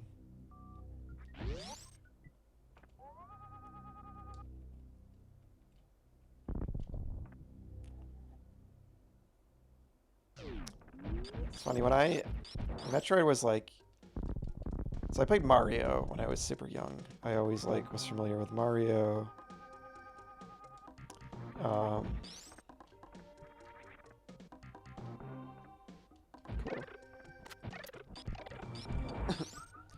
And then I played Zelda a little bit later. Link's Awakening was my first. The Game Boy Color, Link's Awakening DX in particular. And also pretty much my favorite game of all time to date. You know, your first Zelda is always so special. It's between like that, Majora's Mask, Wind Waker, Breath of the Wild. Those are my top 4. Ocarina of Time and Minish Cap are not far behind those. But, what was I gonna say? But yeah, Metroid I didn't play until Metroid Prime and Fusion in the GameCube, on the GameCube and Game Boy Advance. So I didn't play like... I didn't have a Super Nintendo when I was really young. It was kind of like the one big... It was like one of the big consoles I missed. I had like a Sega Genesis and N64 when it came out. But yeah, I didn't buy a SNES until I was an adult. I played a lot of this SNES classics on the Wii Virtual Console originally, and then I later bought a SNES and bought like physical copies of a lot of them. But so yeah, Metroid. My like introduction to kind of Samus and stuff was Smash Brothers, I think, on N64, the original one, and I just thought of this because I remember the Chozo statue and the Metroid level in that. I had no context for anything Metroid related. I thought it was like some kind of gorilla or something. And it's a bird, right? They're bird people. But I was thinking of it as like a gorilla on like the polygonal N64 visuals. Okay, I think that's going to be like a big thing. Well, I guess I wanted to go check on the stuff on the right, but we'll just do this. I think this is going to lead into like a big adventure.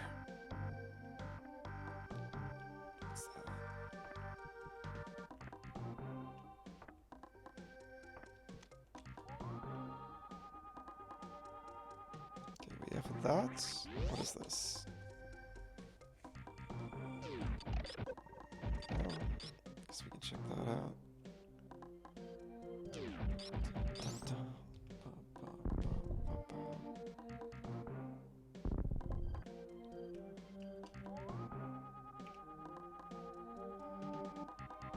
Looks like that's like a one-way type of deal.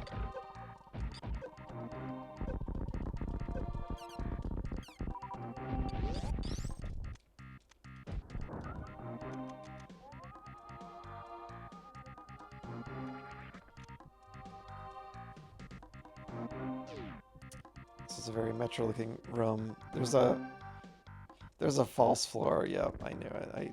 I'll never forget that. I know exactly where I am now. I thought this is where I was.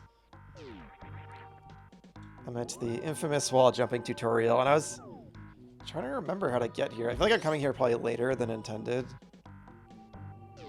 So I've already been doing wall jumps, but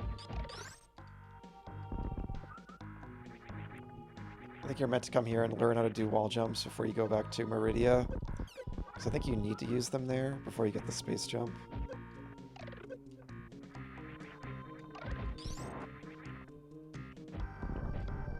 But yeah, like I was saying, when I was saying how I don't necessarily remember how everything connects before replaying this, but I remember all these rooms. Like, I remember this room so well. But it's because this part is so memorable. Oh, they are.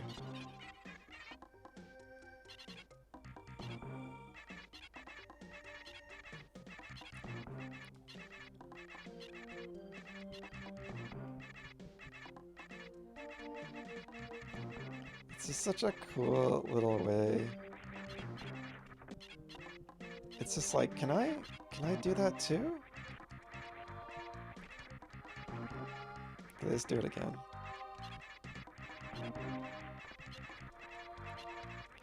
Doesn't teach you how it controls, but it's such a cool little way to teach it. Okay, so that just leads back, I think. If you can't figure this out, that's why they put that there, I'm guessing.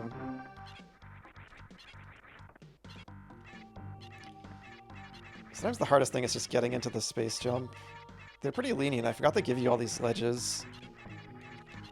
And then like the last stretch is the toughest to do.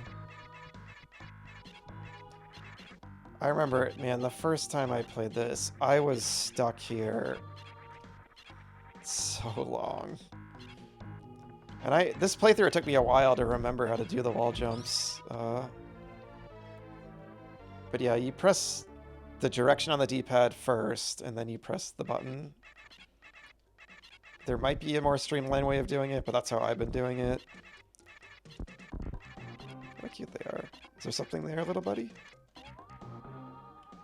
So yeah, we gotta save these guys at the end of the game. I don't think I ever have.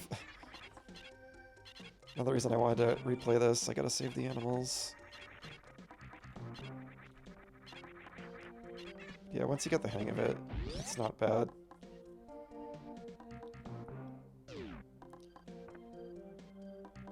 So this area is strictly for that. That's interesting. I don't think there would... Just in case there's like a hidden missile in that wall or something.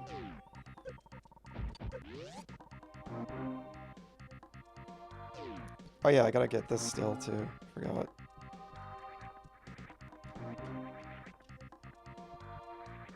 I mean, I have the space jump. I can just jump back up anyway.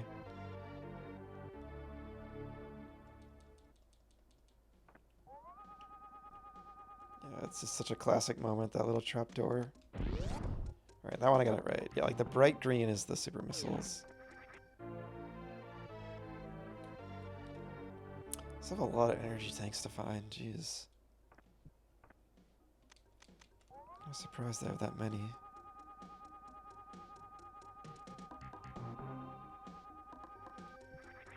Really feels like there'd be another secret in that room.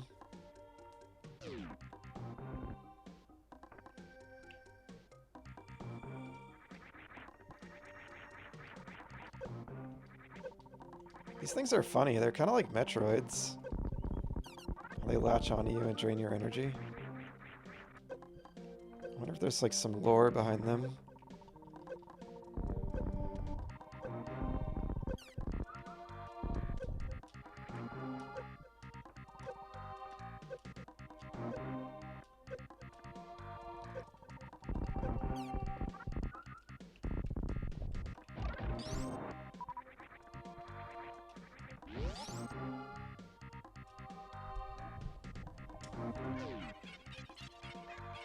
Okay.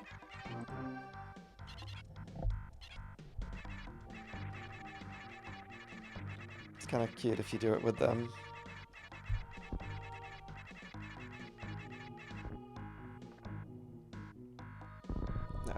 this. Okay. Gotta be thorough.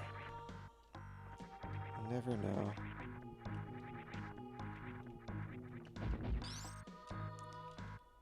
So that is purely wall jump tutorial land.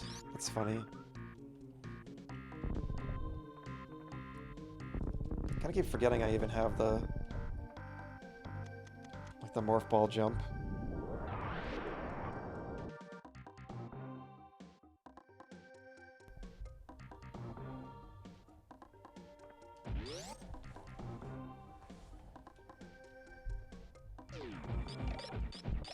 And I think the ostrich thing that teaches you the shine spark is in this area somewhere, I want to say.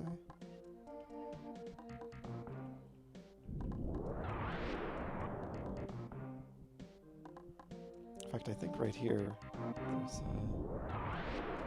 it's not what I meant to do. Yeah.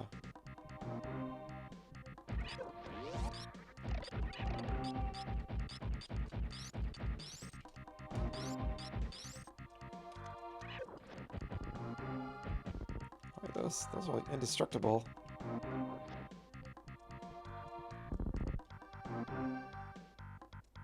I think it's honestly down here, the thing I was thinking of. Yeah, it's like right over here.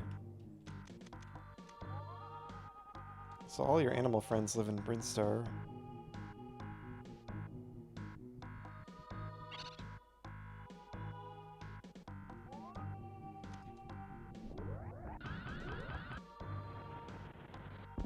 So cool.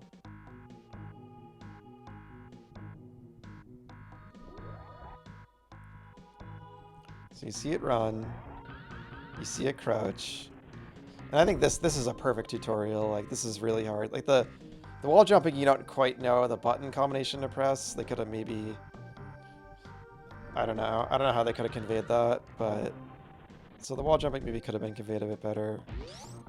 I think that's conveyed so well. I think that is just like brilliant, right? No on-screen text, no prompts, just totally minimalist, and it communicates what you have to do so well. That's why this game is just so incredible to me.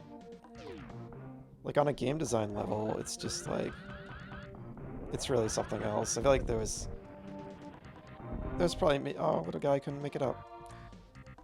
There maybe were other games before this that did this kind of stuff, but this is like the main one that comes to mind. Mega Man X definitely did this stuff. I can't remember what year that came out, if that was before or after this, but that is also really great at conveying stuff wordlessly. You know, and its famous tutorial level and all that. And that also has like all the cool secrets in the levels, that fun little Easter eggs and stuff that affect other levels. There's a lot of cool stuff going on like that. Yeah, I think that stuff is so cool in games. It was in like a ton of retro games, I feel, especially. Yeah, obviously in like the famous Egoraptor sequelitis video, he talked all about Mega Man X's tutorial level.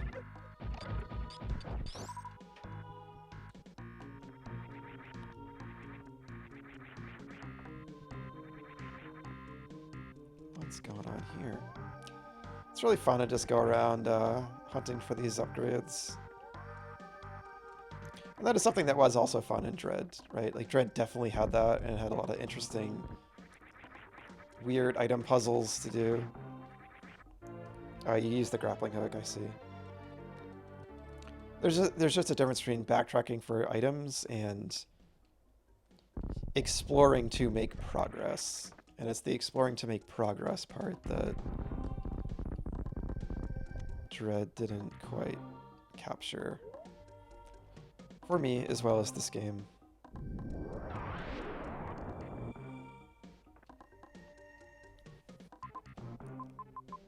How do you get down there? Right down there, I mean like that blue hallway on the bottom left.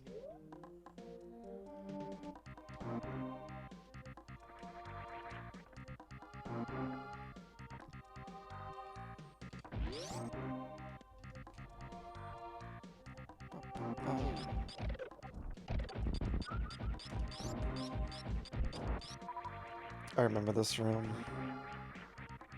So I think I could just do this, right?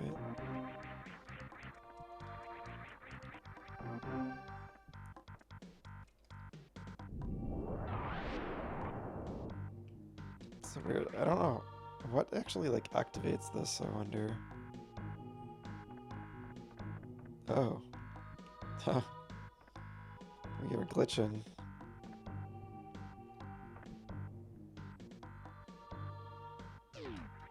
Energy tank makes sense. I'm finding so many of these in a row. These are like the main upgrades I've been missing apparently.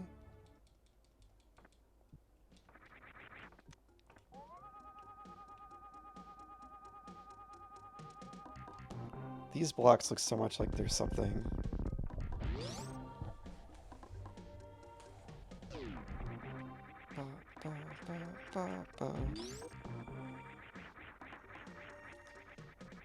So like, what do they even want you to do? And like, they wanted you to like, you can kind of once you're far in the game and you get so many upgrades, you can kind of cheese a lot of the puzzles.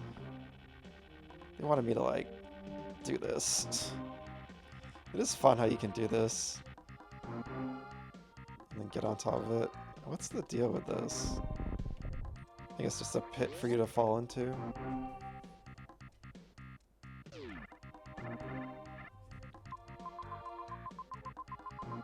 Could still be stuff in that crate area I didn't find. There's like a little square on the right over there near the save room. Could be something.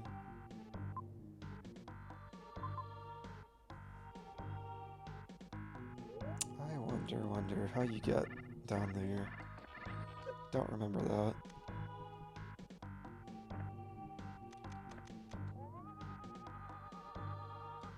Anything else down here?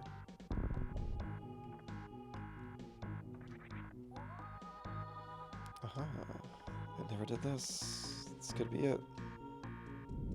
I don't really think to come back down here too. It's kind of tricky. Yep, here we go. That's such a good feeling when you like find like the entrance to this area you're trying to get to. Just that Metroidvania feeling. These games are they're just these fun like mazes to just like poke around in and find every little secret. It's just so fun. This room is like unique too. It's combining kind of like the aesthetic in the previous room, but adding like water into it and stuff. It's cool. This is a room I do not remember.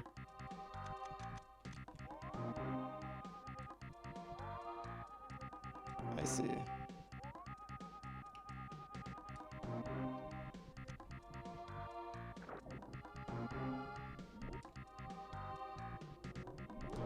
It's almost like an aquarium.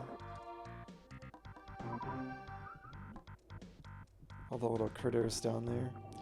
So I found like 5 of these in a row. That's so funny. I haven't come back to Brinstar like the whole game, and I just missed all these. It's so funny. They're all hanging out here now. I was saying like, how am I still missing so many? I found like half the ones I was missing really quickly. Okay, so I guess we gotta go back to Norfair. That's all the obvious places at least. There's probably hidden rooms. Yeah, Norfair. It's over there. The song is so fun too.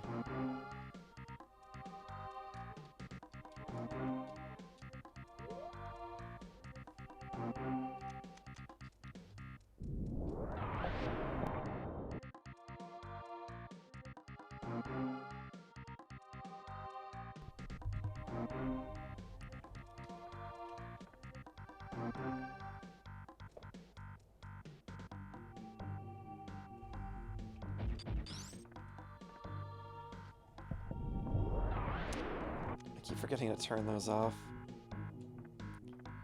I just noticed, I think like the little Yeah, the little like petals or whatever they are that are falling. Maybe they're like mushroom spores or like puddles or no puddles, but like vegetation petals or something. They like disappear when you do the super bomb. I think it's just like I think it's a technical thing, but it's kind of funny to think the super bomb is just obliterating them all for a second.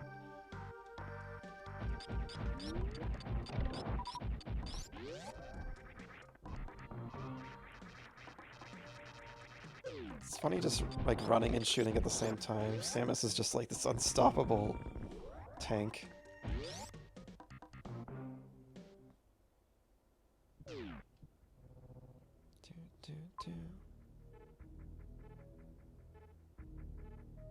Kinda wanna go check that little square next to the save point.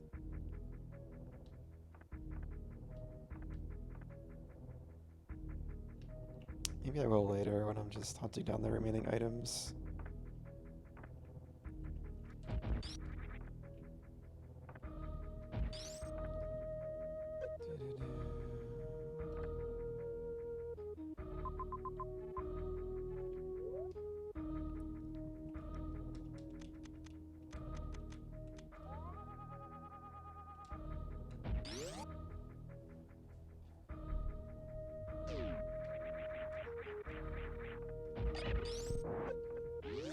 It's called Brinstar. Like the areas kind of have these different regions. Like Brinstar is like, I keep calling it the red soil area because I think that's what the song is called in the soundtrack. I believe how it's usually labeled. So it has that as the jungle area. And there may be still be stuff in the wrecked ship too. Maybe I should go back there. Let's go save. This is funny. I'm gonna save here, and I'm actually gonna take my second break. And I think this is the same save point I took my last break, so that's funny. I feel like I've taken a lot of breaks in this little save room. But yeah, I'll be right back. Okay, I am back.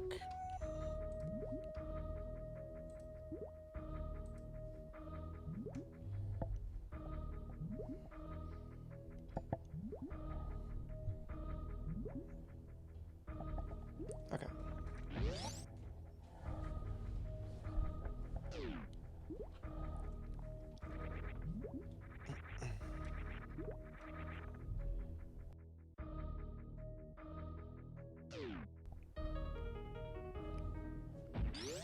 The song is, I keep saying it, but it's just so good.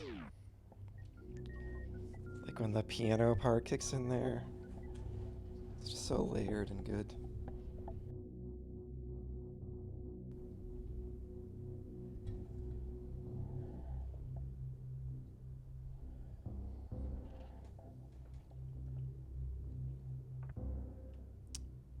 Is this something over here? So yeah, there's probably there's a lot in Norfair. Still have to do, maybe.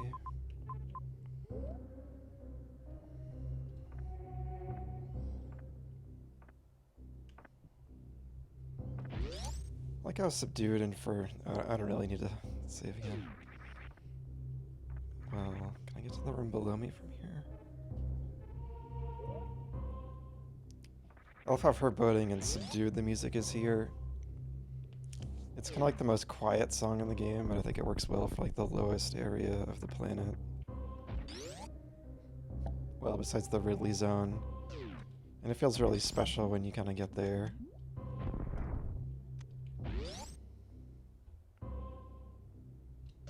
Like there's still one more area kind of waiting to be discovered. Way down below. I always love that. I mean, I love that kind of thing in games in general, but I always loved it in this game, and really in any game that has that kind of thing. Like you think you've seen it all, but there's some other hidden area.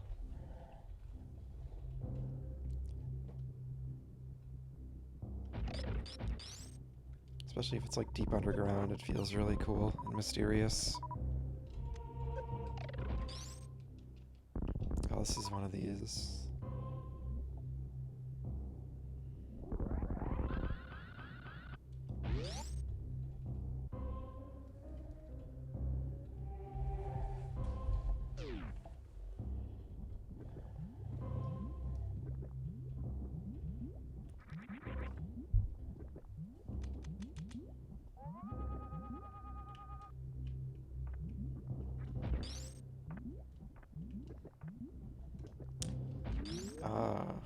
That's cool. It's cool that you can do that.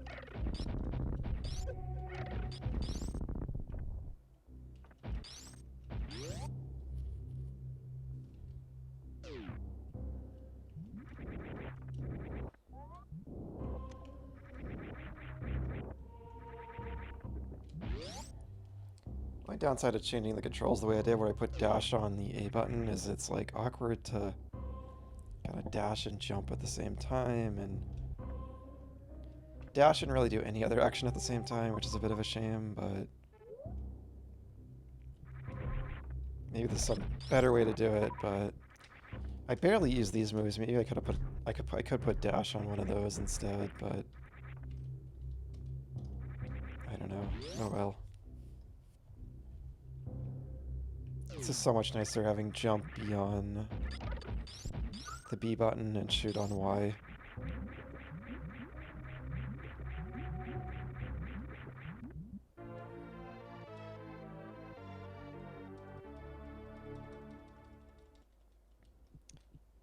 I really wish, if I go through there, I'm pretty sure that will be closed again. I wish they stayed open.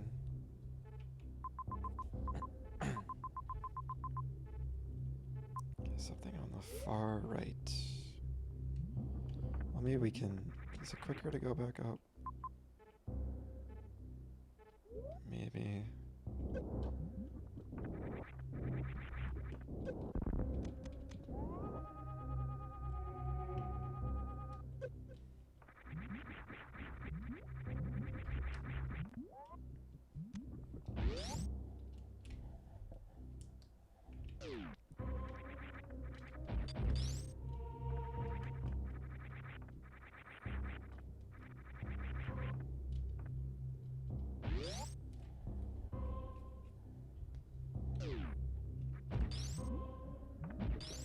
I always think of this room when I think of Norfair, this room in particular.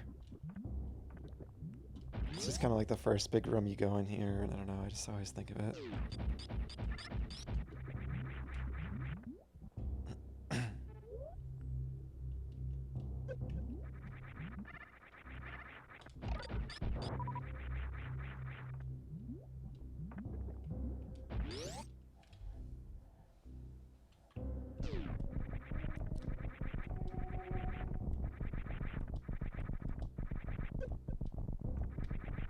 I feel like Norfair in particular has a lot of these like vertical, or horizontal rather, like kind of platformy rooms. Oh yeah, I love this.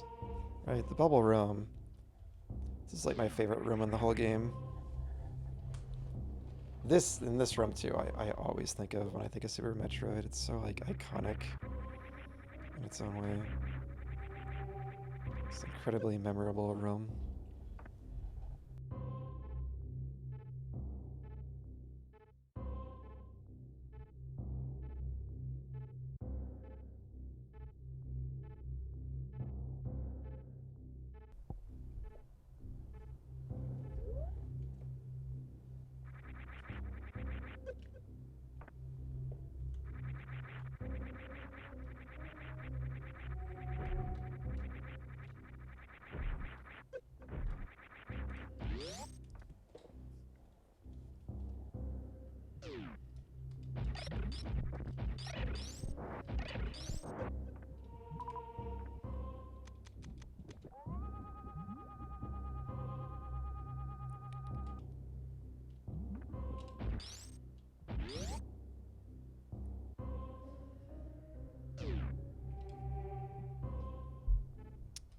I'm coming here just because of that blue square. Whoa. Oh, is this speed boost? That's probably why I didn't get that map finished, because I blasted through here.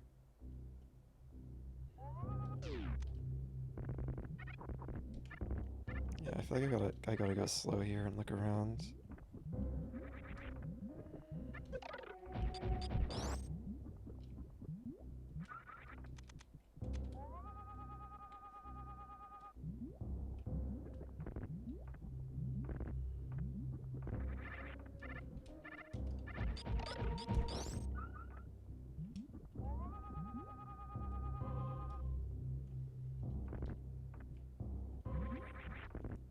day you get an ability in Metroid that lets you like blast upward through like fall blocks, like that'd be mind-blowing. I don't think any Metroid games ever let you do that. But they use them so frequently for like puzzles, so that's just like their purpose.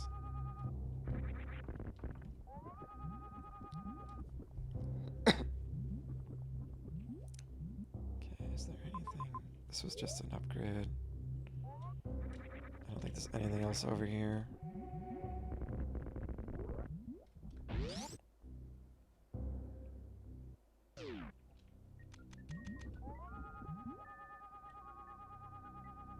I just noticed this room uses the bubble aesthetic too.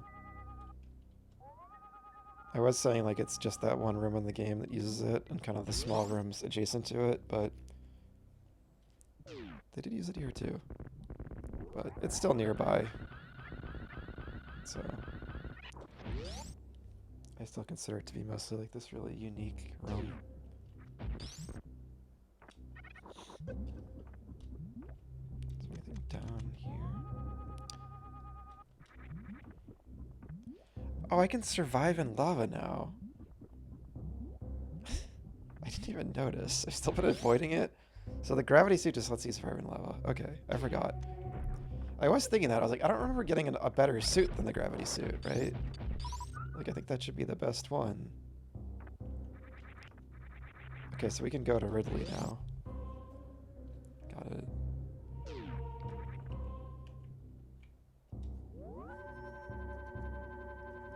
Because that's like the only place left now, so I was getting a little nervous. I was like, I'm forgetting something major.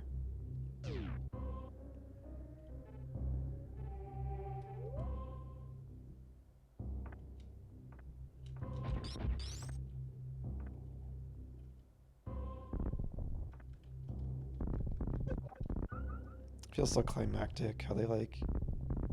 I mean, if you're doing the game in the proper, you know, sequence, Ridley's the final big boss, you know, before the final area, of course. Feels like the whole game has been building up to it.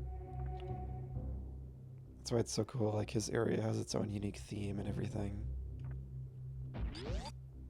Feels really climactic.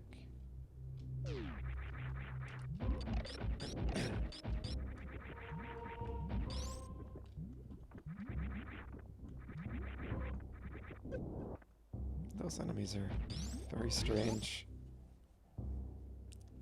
They kind of remind me of a boss in Kirby 64.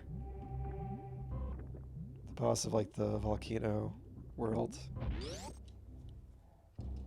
Is that something on the right? It looks like it could be something.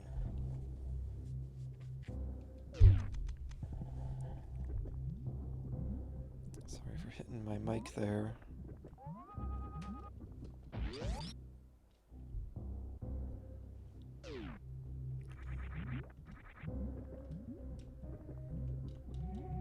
Stuck.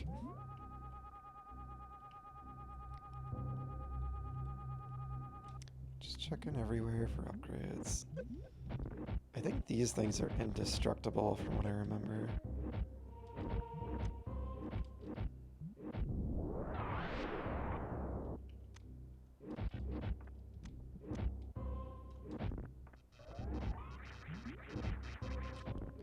Those look, they look very much, they're very like xenomorphish, I feel like.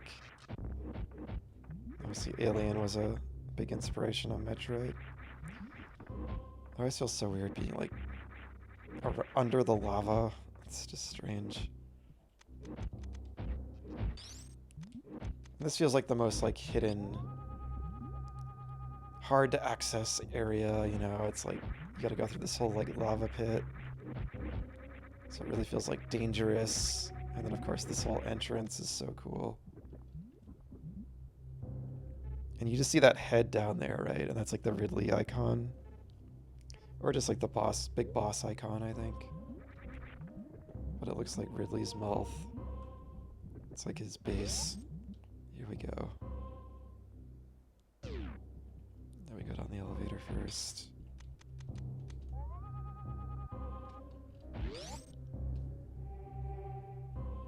Hey, Ender, how's it going? Good to see you. Yeah, I played Mania yesterday. It's really fun. You can check the VOD though. The VOD is I have it highlighted and the VOD is on my channel. It's also on my YouTube as well. My Nat Starlight YouTube VODs channel. Sorry. Um, that's linked down in the bio below. Yeah, I had an absolute blast playing through it again. It's not my favorite Sonic game is Sonic 3 and Knuckles. I still put the original classics above it, personally, just because they were the OGs, and I kind of talked about it a lot in the stream. I kind of feel like Sonic 3 and Knuckles, it feels more like a special journey, the way it kind of connects its levels together, but on a pure, like, design level, like, Mania is maybe, like, the best design game in the series. Again, I still think 3 and K is really good as well, but yeah, Mania is just such a blast to play. Like, I do, like, definitely love it, and I had so much fun replaying it. You would have been gushing over it. Oh, okay, so you saw some of it. Yeah. I was like gushing most of the playthrough, just kind of at the end. My main issue with the game is the finale is kind of not my favorite. I feel like the last level kind of drags a bit, and I'm not a fan of the final, like the true final boss. But otherwise, yeah, it's just like that game is so fun. I think I described it at the end of the playthrough as like one of like literally like when I just think of games that are like the most pure like fun to play for me, like on just a pure mechanical just joy level, like that's one of them for sure. This is cool. You can see like claws. The cave is shaped like two claws, and like the demon faces. It's so cool. Let's descend.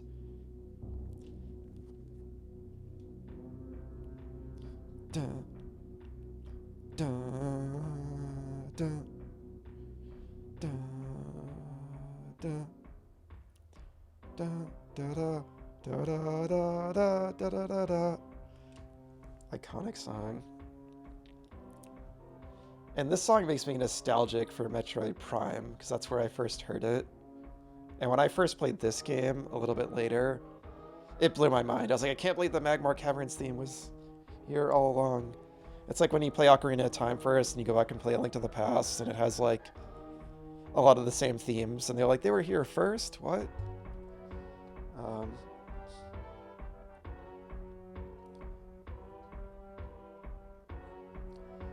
You hear me? Nothing beats the nostalgia of inserting the other games like 3 and K, or into S and K, and playing through them on your Genesis. Yeah. But the amount that you love the original music and everything makes you love Mania all the more. Yeah, I hear. Yeah, T. Lopes, the composer, did. I was gushing about that the whole playthrough. Did such an amazing job remixing it. The soundtrack is like perfect. But yeah, I talked about it when I played it, but I just always. I always couldn't. When I get to the original levels in Mania, they're so cool, especially like the ice level, the press garden level. I just can't help but wonder what that team would have come up with if they were kind of like greenlit by Sega, because originally it was going to be a fully original game, and the ideas they came up with for the remix levels too, a lot of those are really cool. So I just would have been curious to see like what they would have come up with for like a fully original game. And that would have made it kind of like a bit more special to me, maybe. But given the task they were given, I think they did like everything they could and more, basically. Yeah, like they did a fantastic job remixing the classic levels, and all the new levels, besides the final one, are also really worthwhile and inventive as well. Yeah, you always wanted a Mania too. That was fully original. Definitely, same. And they went on to form, Christian Whitehead and company went on to form Evening Star, and they made Penny's Big Breakaway, which is an original indie game. So I think Mania 2 just kind of fell through. We ended up getting Sonic Superstars instead, which I'm a bit of an apologist for. I think Superstars is a little underrated, but it does have its problems. Like the boss fights are really slow and not fun. And the art design and everything and the music, it's just not quite as good as Mania, but I still think the level design is pretty fun. So yeah, it's so cool you like go down to an area even below kind of Norfair. There's this other like hidden, super dangerous area where like Ridley's hiding out. I love that so much. And it feels so climactic with the music. It's all like ruins too, so it's kind of like this was like an ancient Chozo capital or something down here, which is cool. Wait. Oh, this lava hurts you. Okay. That's a little weird. So maybe the other areas aren't, it's not lava? Or this is like extra hot lava because I'm lower down maybe? It's just in this area. They want to like, keep that challenge maybe? It reminds me of in Mario 3 when there's a level at the end of the game where you can swim in the lava for some reason. One of the ship levels. And I always thought of it as like you're swimming through orange juice or something. You haven't really played any non-Genesis Sonic games, Ender, besides SA2 and Mania. Really? Not SA1? You gotta play Sonic Adventure 1. I like Sonic Adventure 1 better than 2. 2 kind of gets all the hype, but oh, so maybe you do get an upgrade that lets you survive in lava. Yeah, I love Sonic Adventure 2 as well. I have a lot of nostalgia for both, but I think 1 is closer to the vibes of the classic games. And I like its soundtrack more, actually. But I kind of go back and forth with them. I do have a big fondness for both of them. This is cool.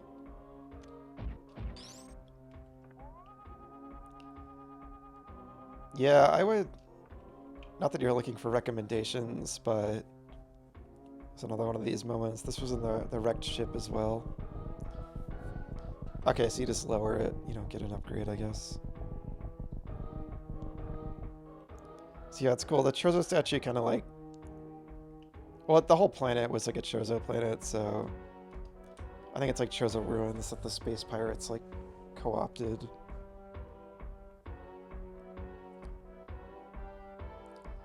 I forget why you think your high school friends got you to play 2. It was their favorite. Yeah. And that's the more popular one. A lot of people played it on GameCube, the Sonic Adventure 2 Battle port, and it was ported there first before SA1, and it's a better port than the SA1 port. Sonic Adventure 1 DX is kind of infamous as kind of not a great port of the original Dreamcast game.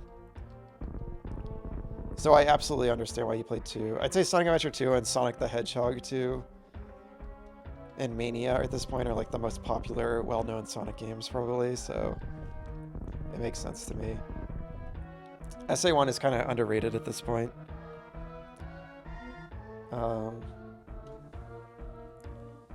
But yeah, at least like the original Dreamcast version, I love. And it's really like ambitious for its time as well. It's weird how the pillar there is just cut off. It looks kind of weird. But yeah, I'd recommend Colors. Sonic Colors is a pretty cool game. Great music. Really fun level themes. Sonic Generations, I think you'd really enjoy that one as a fan of the classics. That's kind of a must-play if you're a fan of the classic games. You know, and it has stuff besides the classic games in it as well, but that like before Mania was like the big like celebration game.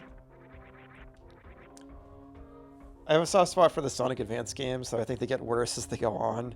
I don't like Sonic Advance 3 really that much, but I really like Sonic Advance 1 a lot, and Sonic Advance 2 is pretty fun as well. It has its issues, but I still like it. I knew that would happen. Why didn't I not just jump over it? I saw that coming a mile away, and I still fell into it. I think this is a boss here. I forgot about this boss.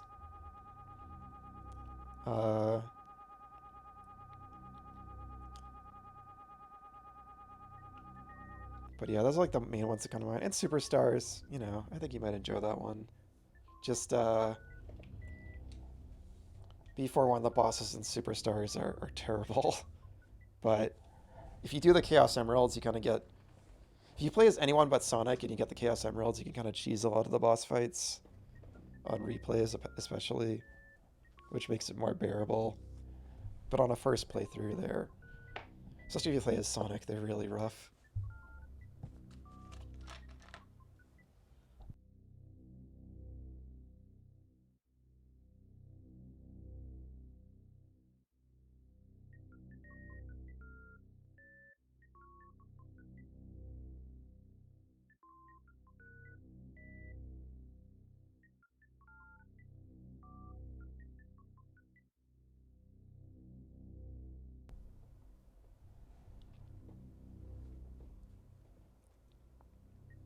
GameCube is where you played it. Yeah, you still remember seeing SA1 at your friend's house on his Dreamcast and thinking this isn't anything like the Sonic I know.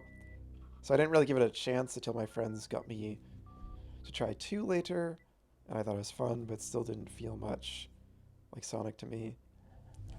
Which these days is blasphemy because everyone is nostalgic for the early 3D Sonics now, yeah. There's like a big kind of divide where there's like the classic fans and the modern fans, and yeah, there's a lot of people that are fans of both, like me. I mean, I'll always have more of a soft spot for the classic games. Those are the ones I like highly praise the most.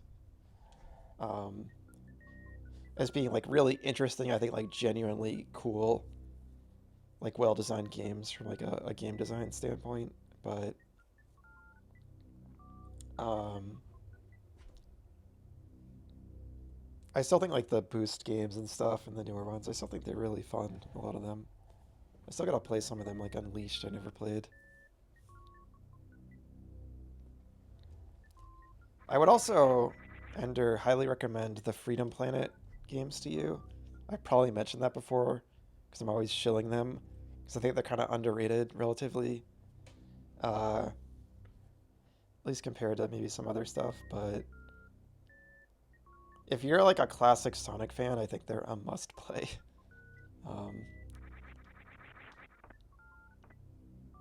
No, they're not fan games. They're fully original. The first Freedom Planet started as a fan game. That might be what you're thinking of, and then they turned it into its own original world and everything. But no, they're totally independent. They have like their own characters and world and mechanics and everything. Like I wouldn't. They're not Sonic games, right? Like I wouldn't go into them expecting one-for-one Sonic mechanics. They're definitely their own thing, but they have a lot of the vibes of Sonic and the energy and very speedy like level design, and they mix it in with this really fun melee combat system, and they have like the boss fights are amazing in them, and definitely like really challenging as well. They can be tough games, but I think they're always fair. They're not like overly tough. In my opinion, difficulty is subjective, but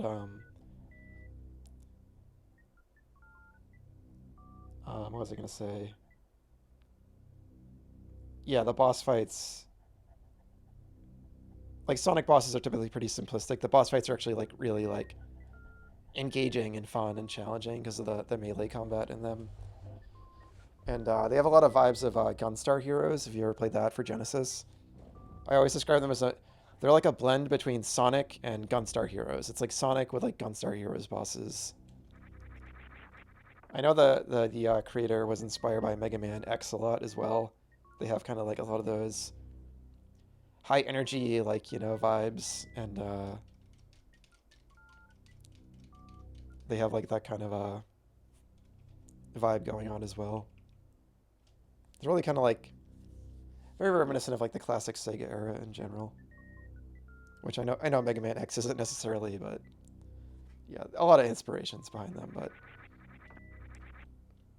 yeah, they're some of my favorites.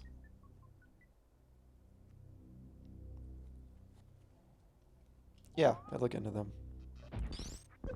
Oh, yeah, so you gotta fight this thing again. The gold one.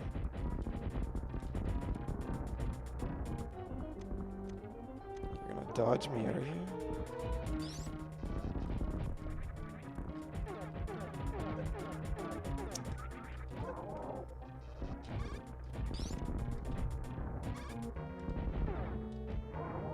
They catch your missiles? That's wild. I'm doing terrible. Why don't they dodge super missiles if they can dodge the other ones? That's so funny they catch them.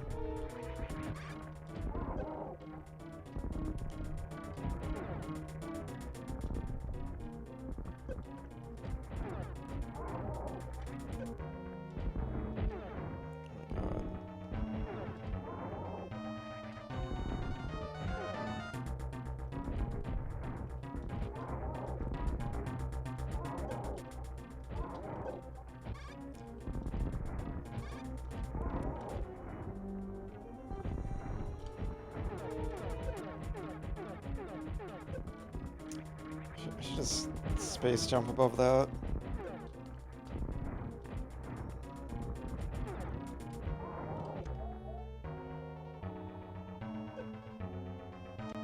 I like use this against it.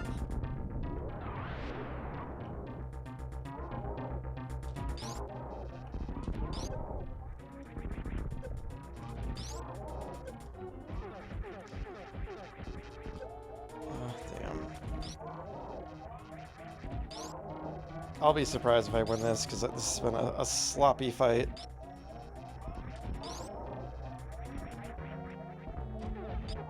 Yeah, I'm dead. I haven't died that much in this game. I feel like I haven't seen that animation in a while. Yeah, this is probably the toughest boss so far. That is the thing, I was kind of saying earlier, some of the bosses I feel like I can kind of just damage tank them and get away with it, and they could be a little more intricate, but I still think they're pretty fun fights, and I don't really mind that, because it's in a boss like this where, like, I'm just thinking of, like, how fluid the movement is in Metroid Dread and how fun the bosses are in that game, and that's definitely something that game has over this game. Like, the boss fights in Dread are incredible, and they're super fun. Like, that game is heavily focused on the combat and the action, and that side of it is amazing. And that's kind of why it gets all the praise it gets. So yeah, I find myself in a boss like this, like, if they do remake this game, like it's kind of rumored, I feel like, especially if Mercury Steam did it, I bet these fights would be incredible. That would be interesting to see.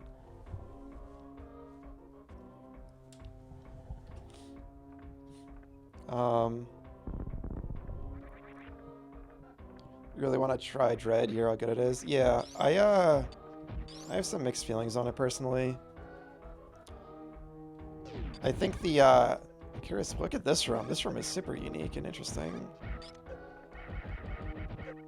Are these like super soldiers? What the heck?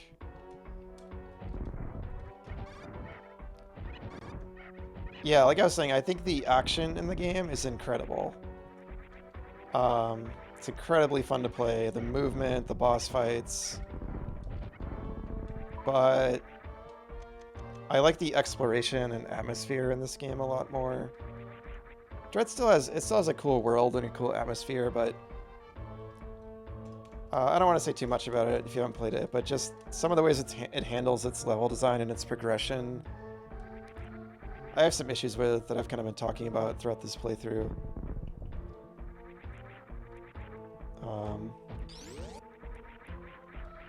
So that kind of let me down a bit, but it's still a really good game, and I definitely recommend it. You could just go this way, that's so interesting. I thought I'd run into a dead end.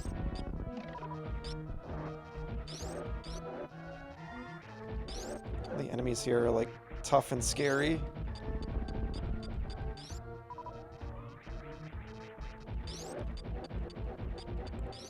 But yeah, I think pretty much all the Metroid games are worth playing except Other M. Even Metroid 1, the NES one, like I think it has some issues that make it really annoying to play, but like you have to like constantly farm energy in that game and it just takes forever and has some other issues, but I'd recommend playing it with like save states. I think it's still like a cool piece of history. And it has its own, like, cool vibe going for it and everything.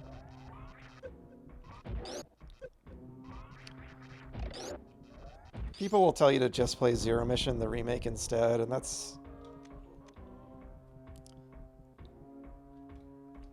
kind of fair, maybe, but they're really different games in a lot of ways. There's actually a cool video out there, I think Good Vibes Gaming made it, about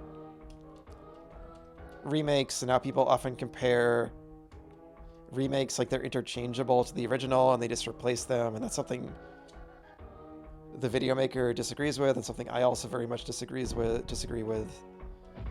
And I haven't played Zero Mission in a really long time, so I can't fairly speak on it, but the things they were saying really like struck a chord, that like its level design and stuff and the way it handles a lot of things is like so different than Metroid 1. They were arguing it's basically a different game, which I think is valid.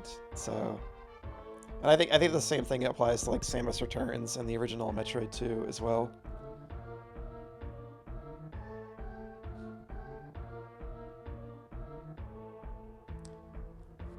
You think you know why I didn't catch my stream yesterday? Twitch changed your notifications to personalized, which apparently is some AI controlled thing. Ah, oh, gross. Yeah, that's awful. It's just like one other step in like, I feel like Twitch is like really bad at like helping people grow on this platform. It kind of does a lot of really not great, like weird things. Like one thing it does is like if you, so a lot of people when they're watching a Twitch stream, they're multitasking, so they like will have it open in a separate tab and just be listening to it, which is great. You know, I think that's like part of the function of the platform. But apparently if you tab away from a stream, you actually don't count as a viewer on that person's stream. And since Twitch has all these like programs like that require like a certain viewership, like affiliate and stuff like that, it like affects that for streamers. Like it takes views away from streamers by doing that.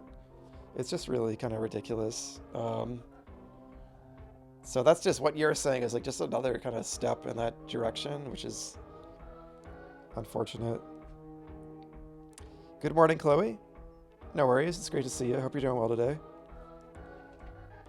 Yeah, I'm pretty sure that's how it works, at least. I think I remember hearing it, and I noticed it because, if I look at, like, my analytics or something, I was looking at them after a stream when, because Twitch counts you, the streamer, as a viewer. So you kind of always have one viewer because of yourself if you have your stream manager open, like I always do. And there was, when I started, actually it was when I started Super Metroid, I was looking at the manual, and I realized that when I was looking at the manual, I had 0 viewers. So it was like, at the start of the stream, when I tabbed away to the manual, it wasn't counting me as a viewer. So it was not counting me because I was not looking at my stream. I was tabbed away looking at the manual, if that makes sense. I know it's kind of confusing, but I don't want to go that way.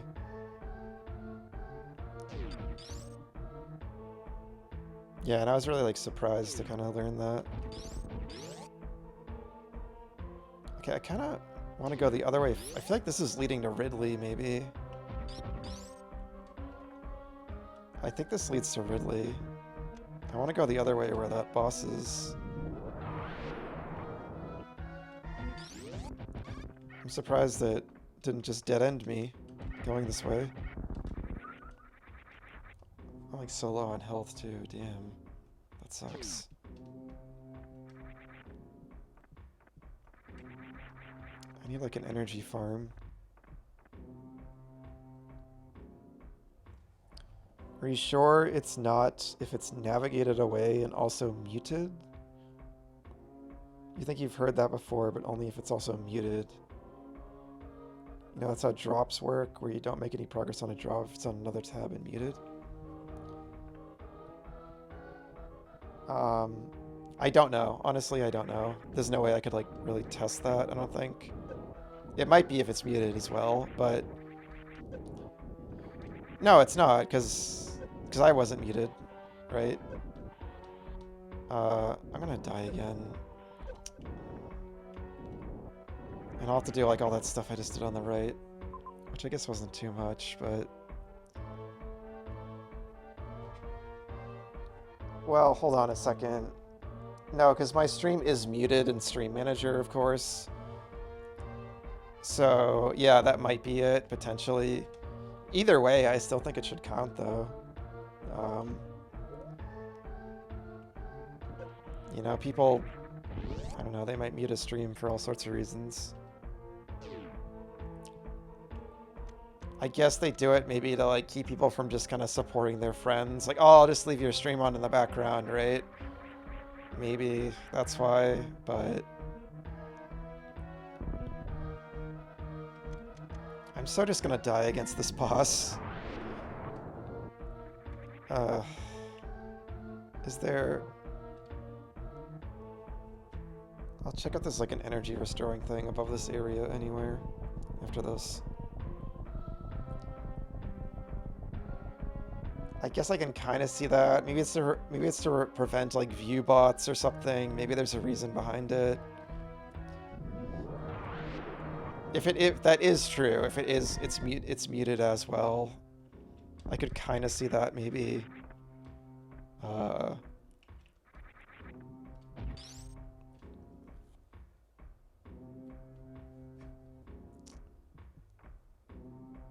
To make advertisers happy? Yeah, I'd have to look more into it, honestly. I feel a little bit too ignorant about it to speak on it really kind of anymore, but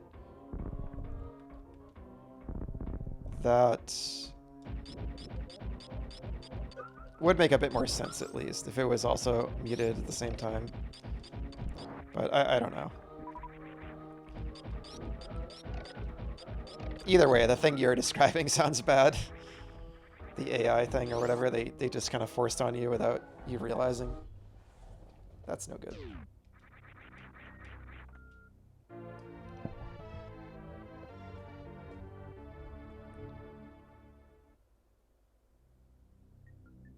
Yeah, no worries at all, Chloe. Yeah, you don't have to apologize. I totally understand. Yeah, yeah, it's just good to see you.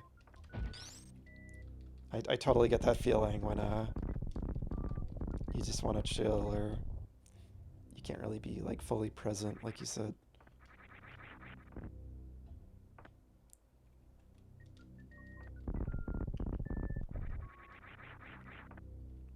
I'm just gonna get slaughtered again, but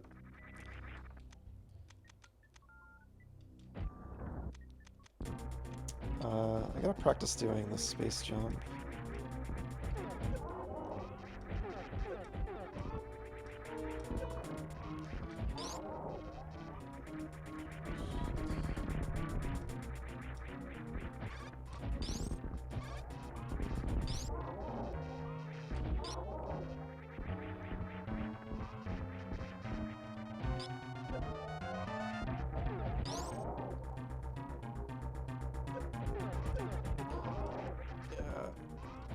I'm just gonna take the death here. I know I have to explore that whole right area again, but I don't really care. It'll take 2 seconds. I need full health going into this fight. I just need to go to the left and do the fight.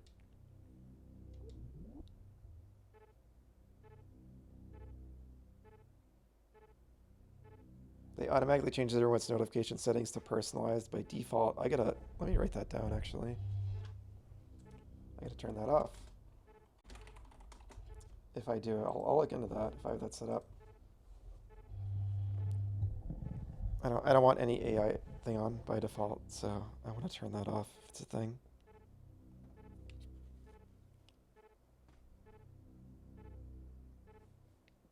Starting a new job is so annoying, exhausting. I'm sorry. I'm glad. I hope it gets better, at least for you.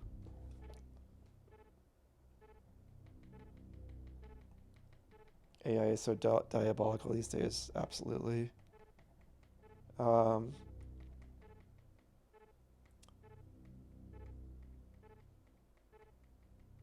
This is another game you haven't seen before? Super Metroid, you mean?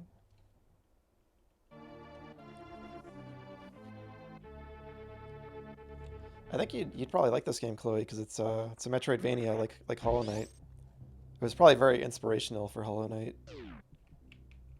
Definitely one of its inspirations, I would say.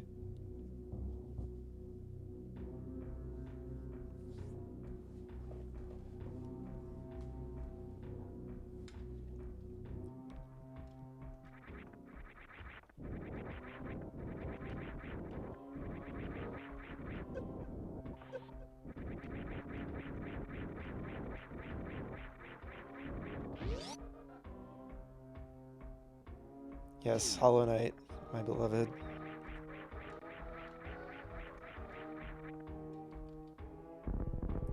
Yeah, that's basically kind of why I'm replaying this game, because it's kind of my other favorite Metroidvania besides Hollow Knight now, or at least one of the big ones. Like those two, Castlevania, Symphony of the Night, and the Sorrow, Aria of Sorrow, Dawn of Sorrow. All those Castlevania games.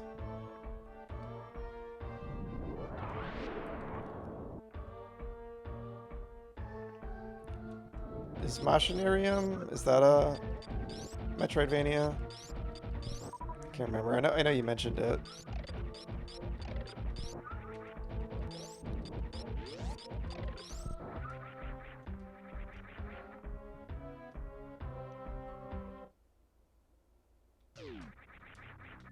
Oh, come on.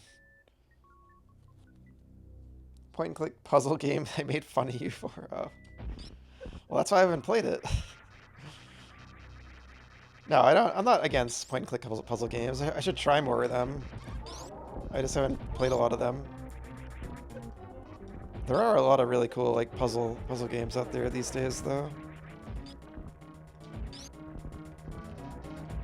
The only point, because I was never a big like PC gamer, right? Traditionally, I played like a handful of games on PC. Well, more than a handful at this point, but just growing up and stuff, I wasn't a big PC person. But yeah, the one point and click I played that comes to mind is The Secret of Monkey Island, which is a great game. I played it because it's such a classic. That was a while ago now.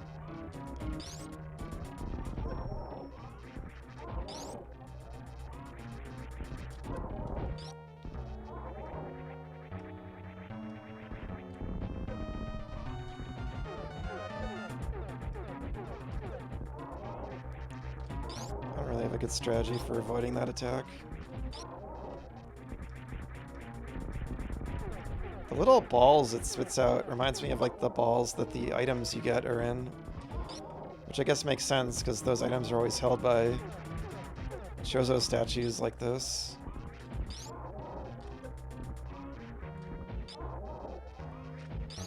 Let's switch to these, they probably do more.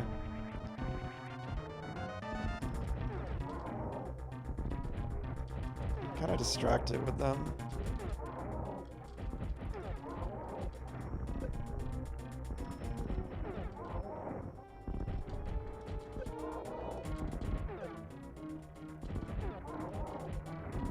Got it.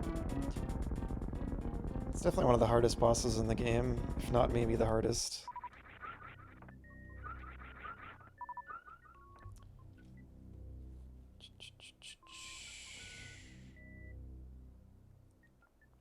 I can't remember something, that's a first. Well, thank you. That's a nice compliment. Unless you're being sarcastic, but I don't think you are.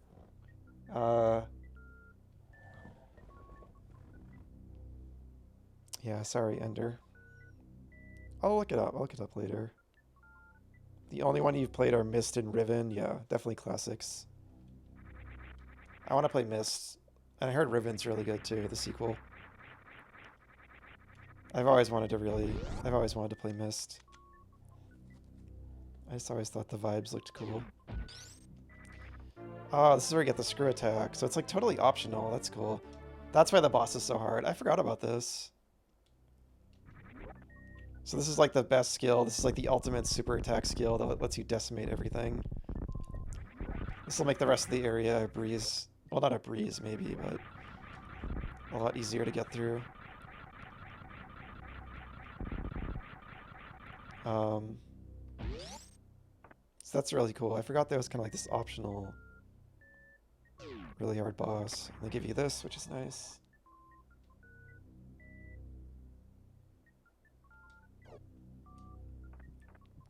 Yeah, I remember you said that, Chloe, how I remembered things from earlier streams and stuff.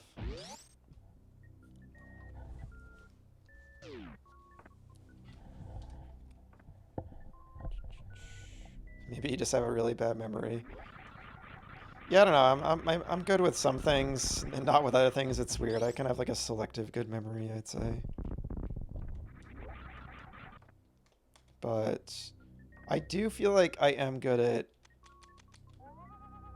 things people have said, I feel like a lot of the time. Just not with Ender's recommendation, unfortunately.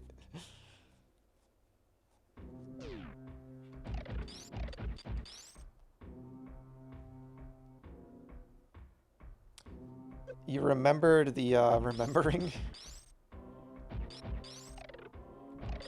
You mean like what Chloe said? You've been noticing a lot less Zelda references. I was making them early. I've made like 7 in this stream. I think you haven't tuned in at the right times because I'm still making them. Trust me. I don't think a stream has gone by. Oh yeah, right. Right, they give you this rum because they're like, yeah, just go wild. Like, you don't have to care about enemies anymore. I don't think I made a lot of Zelda references during Sonic, when I was playing the Sonic games. I probably still did at some point, but...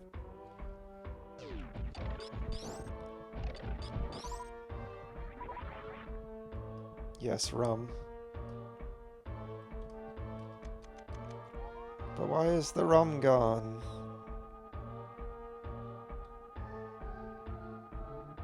Nothing in here? This background is wild. I guess it's supposed to be like heat lines and stuff. Oh wait, no. I want to go up there though. I thought... Isn't this something up? Isn't this where I came down before? Why did that not show up on the scope? That's weird.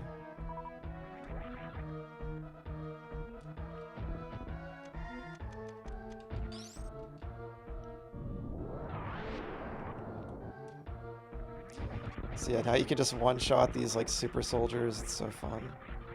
Screw attack is amazing. One of like the funnest abilities in a game.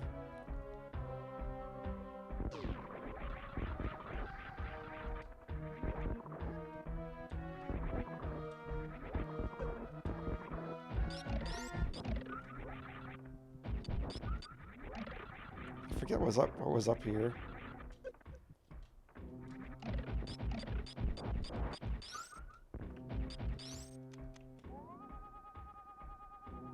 Right, okay.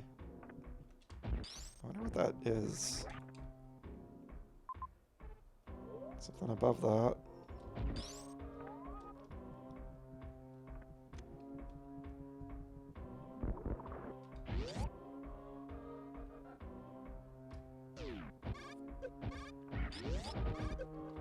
You'll try to start... Yeah, I never made that counter. The Zelda reference counter. It is a fun idea. Yeah, tomorrow I will definitely be continuing this. I plan to finish it. I should finish it. I'm very near the end of the game.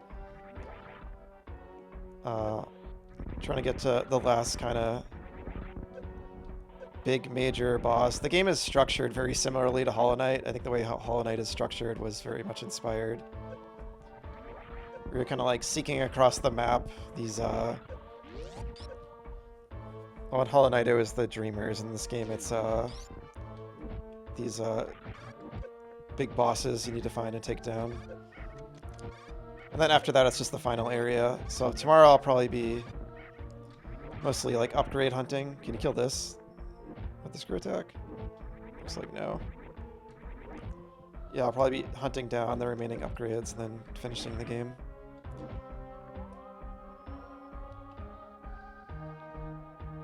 I remember you recommending Zexion, and I did look that up actually.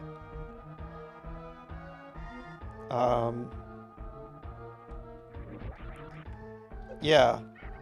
It looks more Metroid 1 kind of an aesthetic. It's more like NES aesthetic, but yeah, it definitely looks heavily Metroid inspired. Seems to have good reviews on Steam as well. But yeah, it looked pretty cool.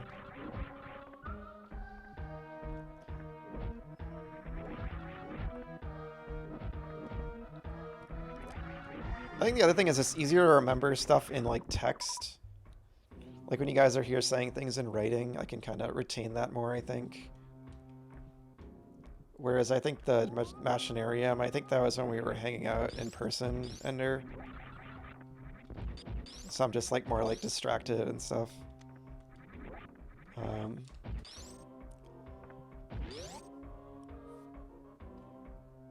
Or I don't know. Maybe that's the thing. Whoa, whoa, whoa, whoa, whoa, whoa. Let's go up first.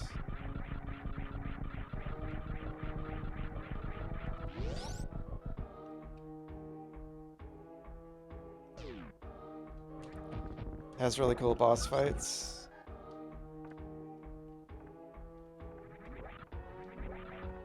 I feel like that's like a given with so many games these days. There's a lot of games out there that like really prioritize like really challenging, interesting bosses. Because of Souls, I think. I feel like that's kind of the reason why.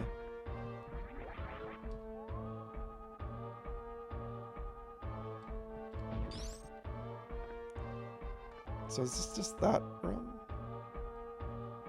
Oh, there's a secret there.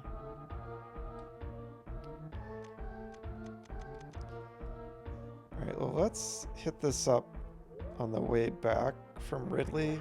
I think it'll be the... No!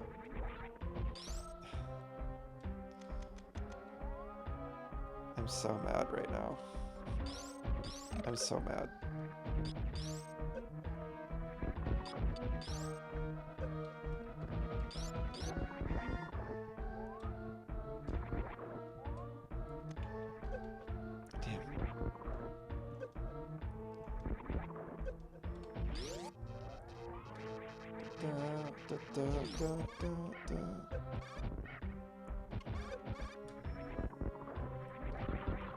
Running low on health now, damn.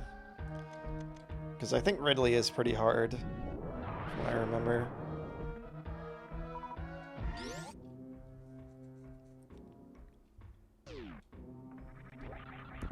Oh, maybe you...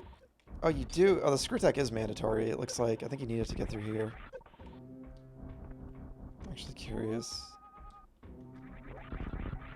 I think you need it to get through here. So maybe it is mandatory after all.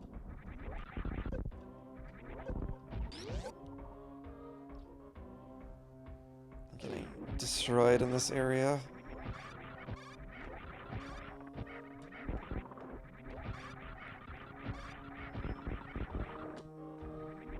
But yeah, it's cool like the elite space pirates are hanging out here because it's like their boss's zone.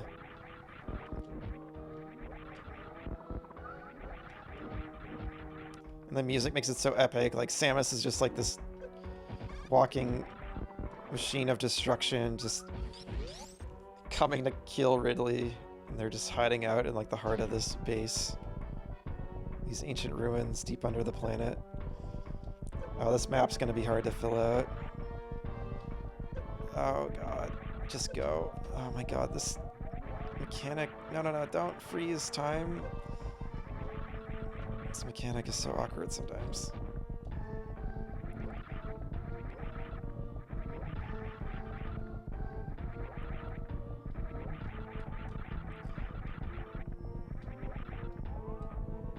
Just run.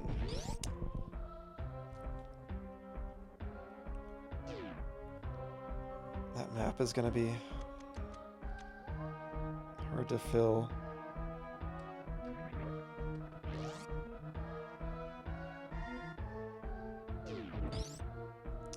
I remember that room. Alright, well, I think... Where am I? Jeez, I'm all the way over here. This area is bigger than I remember.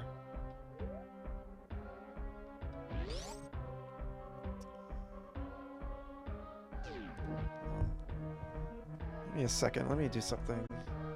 I'll just turn my AC on.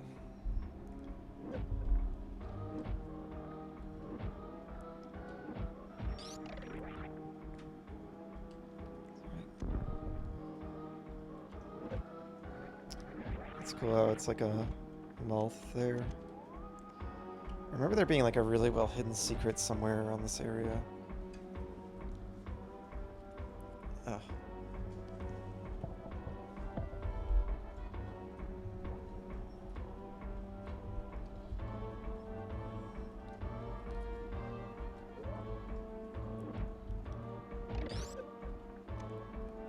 I really need like an energy fountain or something. Oh, you can kill them with that. Okay. The hell? It's weird. Suddenly rocks, apparently.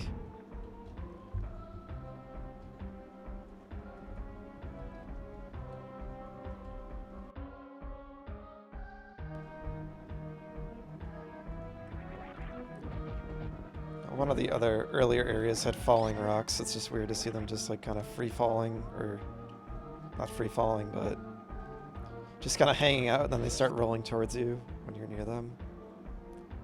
This room always stumped me, I remember.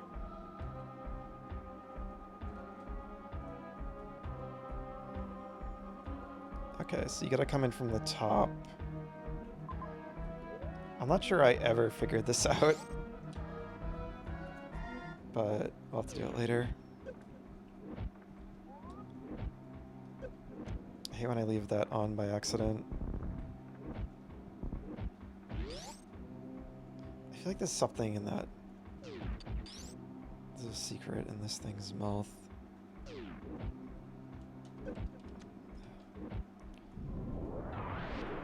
And the item switching is another one of the things about the game that's a little clunky. Yeah, I knew there would be. Oh, that's so cool. I love the lighting in here, too. Again, another really unique, memorable room. It's one of those fireflies.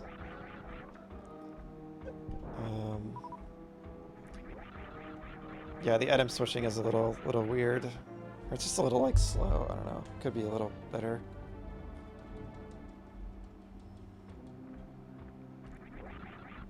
Like switching between your missiles and all that. Oh, and that refilled my health. That's excellent. Great. God, please. I love how it gets darker when you kill those things, too. Really cool. Shit.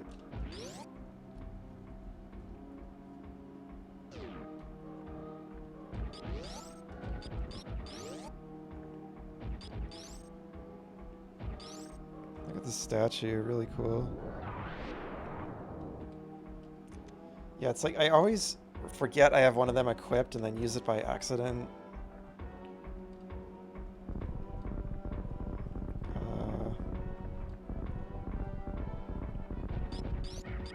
But I don't know. I don't really know how they'd address that.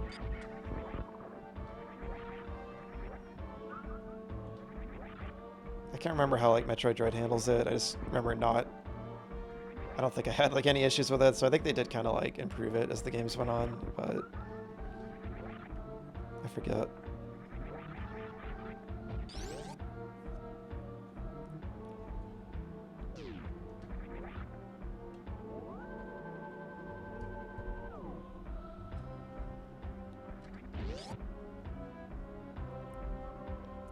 Ba, ba, ba, ba.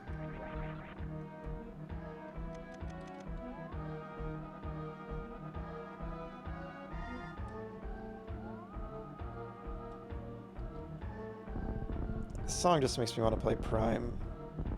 Prime is a masterpiece. I freaking adore that game.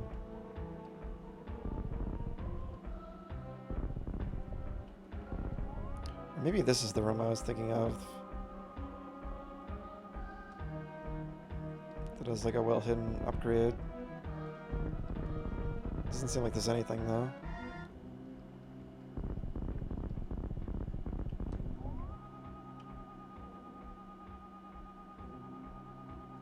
It's weird that that's like invisible. I guess because that's like the part you pass through. Right, mixing the color up again. I think they put those blocks there just because it's a cool effect when you explode them all. Yeah, Metroid Prime is a must-play in my opinion. I heard the remaster on Switch is really good too. I haven't played that version yet. I mean, if you like Atmosphere Ender, like, yeah, you gotta play more Metroid.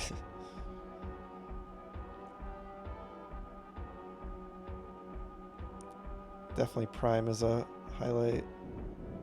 I love this like weird Chozo statue.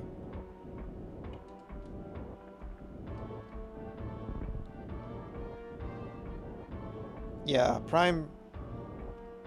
All the Prime games have great soundtracks. Probably the best in the series. Like those games and this game, I would say. Well, the deeper in the ruins you go, they get more and more. You can see all the Chozo statues. It really feels like it was like an important area for their society. Again, it's like that environmental storytelling. It just feels really cool and like it gives it like an epic, important feeling without it speaking a single word. And that's what this entire game does so well, from beginning to end. Besides the words Samus speaks in the monologue at the beginning, but besides that, after that, it's all like unspoken. And like, it still feels like so impactful. Especially the finale, which is so good.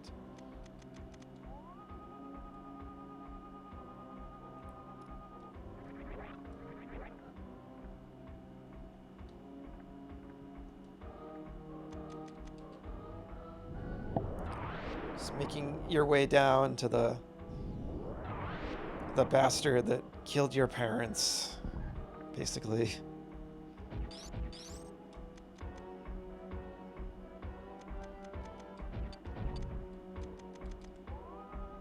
Anything hidden?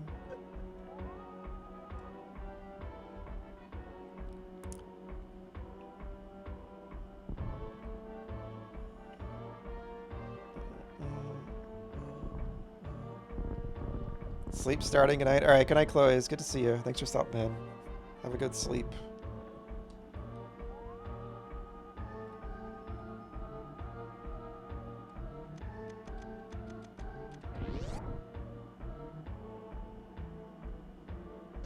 This room, I always remember this with the weird TVs.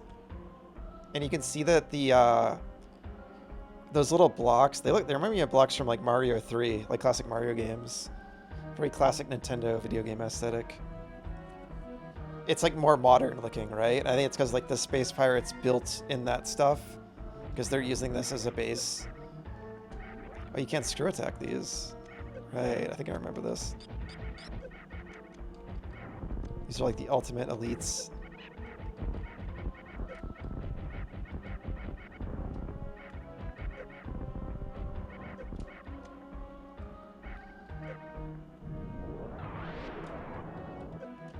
Charge shot them.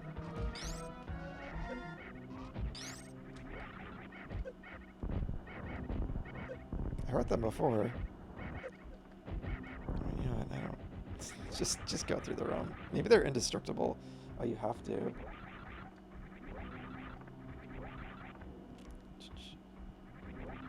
Yeah, see you tomorrow, Chloe, for the finale to this game. Yeah, definitely not stuff you notice in a speedrun. That's kind of why I'm playing it. Like this. Oh, they like turn vulnerable. Interesting.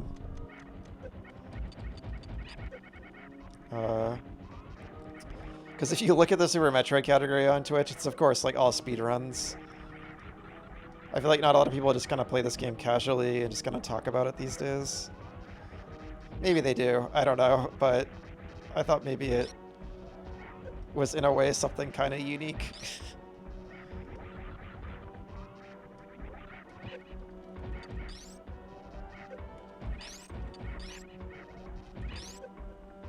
Let's just use missiles.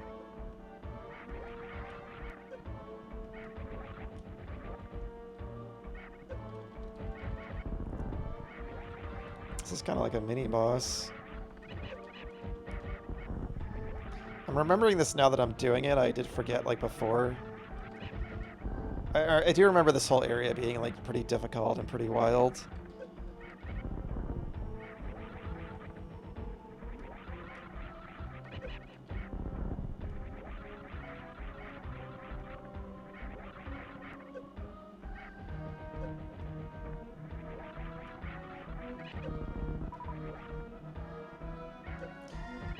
Well, there's something I'm missing, like a way to bait them into turning. I'm thinking you just jump, and then they jump up.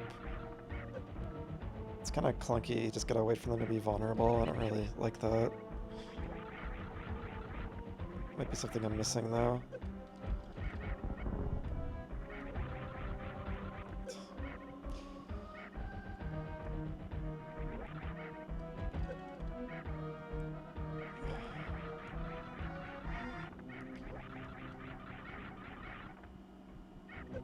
I just don't know what gets them to do the dive kick and turn. I don't know. This just feels weird and janky to me. But I might be missing something. Again, that's why I don't mind the boss. Most of the bosses aren't that hard, because, like, I don't actually think the combat in this game is that good. And that's why, like, it always surprised me that, like, later games that Yoshio Sakamoto directed, it just got more and more action-oriented till you play Metroid Dread, and it's like, you're like a space ninja, and it's like a super action-focused game. And I guess that's just what he wanted to, the direction he wanted to take the series in again. Because I always thought the biggest biggest strength of Metroid was its atmosphere and exploration. But that's just me. Hey Gian, great to see you. Hope you're doing well.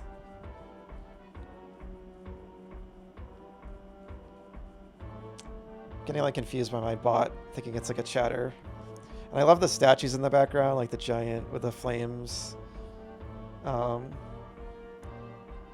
can really feel the heat. But yeah, I love the TVs. It implies this is where like the space pirates, maybe they've been like watching Samus's progress through the planet. And now she's like breaking into their base. It's so cool.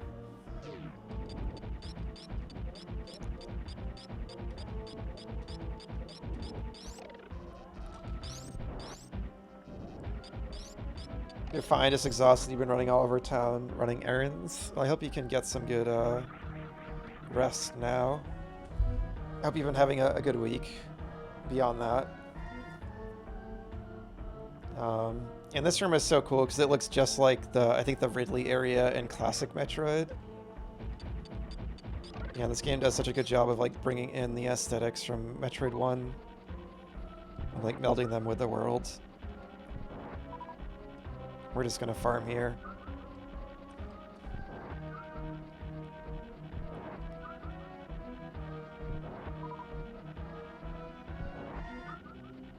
And it really like it's not like you really feel like you're getting closer and closer to Ridley. There's such a great build-up. And Ridley is like Samus's Bowser, right? Like Ridley's like the rival of Samus. Mother Brain was kind of the big bad originally, but Ridley is like kind of always this recurring antagonist. And spoilers for later Metroid games. So if you don't want spoilers for like Dread and Fusion, basically chronologically, Other M as well. I do believe this is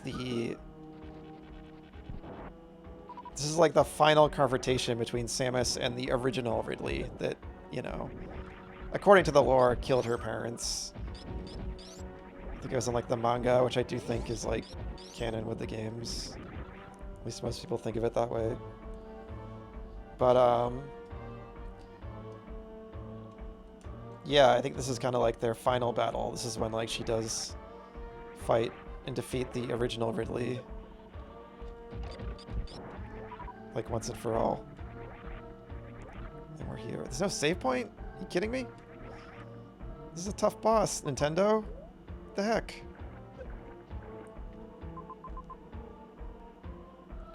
There hasn't been a save in this whole dang area. Oh, there was one. Okay. I think. Why is the save on the right yellow, unlike the other ones? Did I not go in there?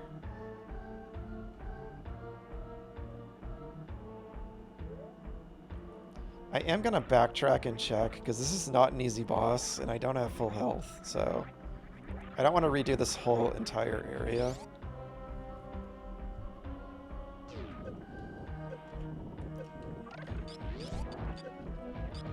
I should probably farm here. Oh my god. Please.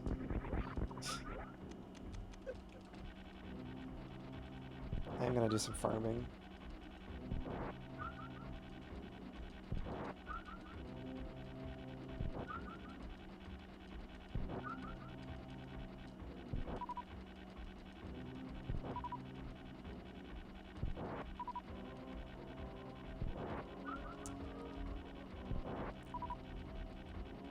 These are the moments when it's like I really just wish they give you a missile refill station and stuff before the boss. I get they wanted to make it hard, but it's the kind of thing where they do give you this, and like, if they're gonna give you this, it's like just give me the refill station. That was always a bit of a gripe I have with these older Metroid games.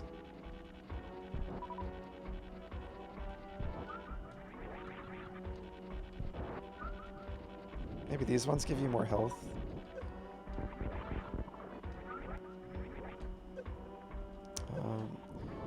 Thing is, I'm so low on missiles, and I'm gonna need those for the boss.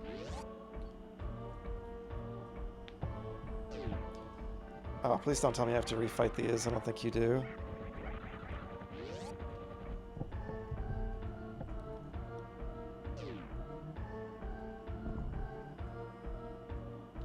Yeah, I feel like this whole area feels so dangerous.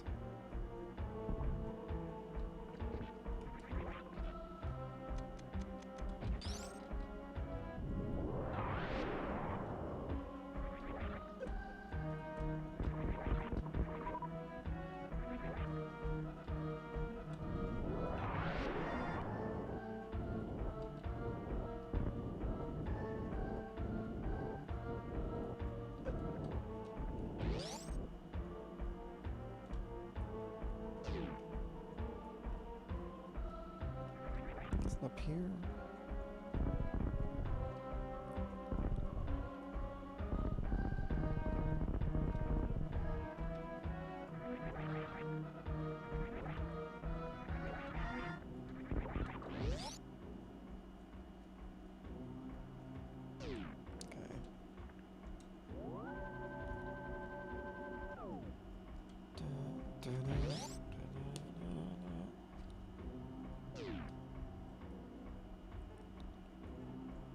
Yeah, I don't know why that's different colored. I am going later than usual tonight, but I want to try to beat Ridley at least.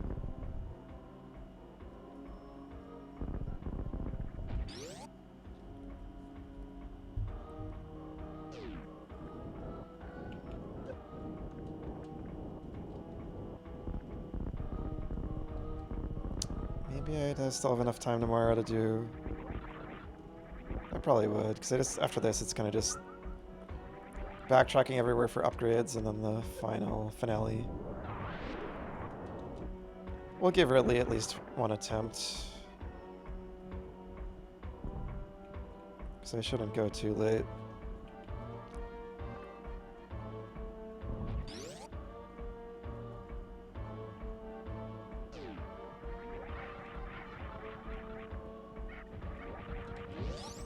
I think I'd be fine if I had full missiles and full health, but, well, maybe. I don't know.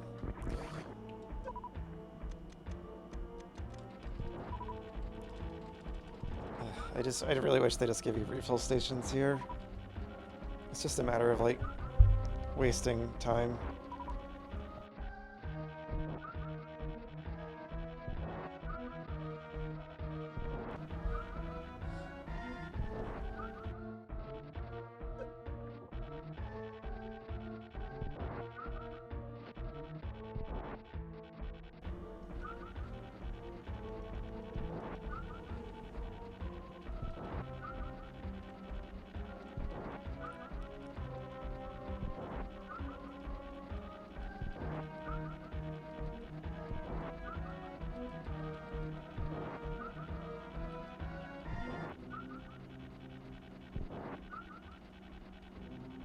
Just not getting any regular missiles for some reason. I guess I have like over 100 between super and regular, so maybe I'll be okay.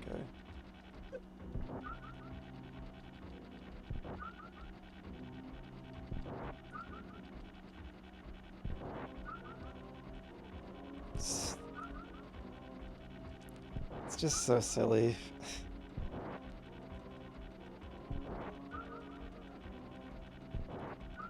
It's like just give the player an energy recharge station instead of this. Like that's why like the original NES Metroid 1, you just kind of like have to do this. There are no recharge stations.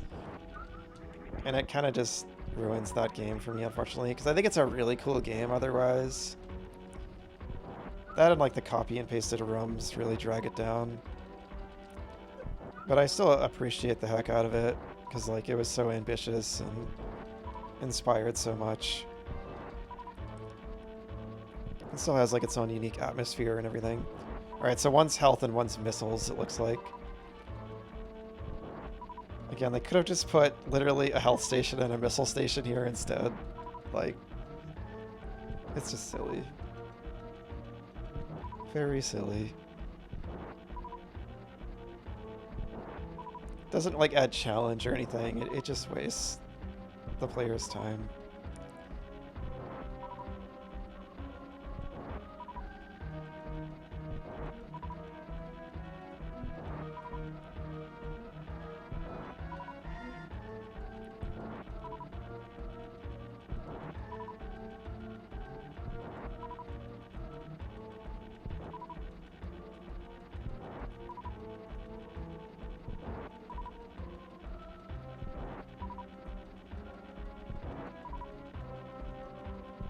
So 3 energy tanks, I think it's... I want to say it's like 155 is the missile max. Not positive though. I think it's the same in every Metroid game. I think it's maybe 155. Super missiles and power bombs, I'm not sure.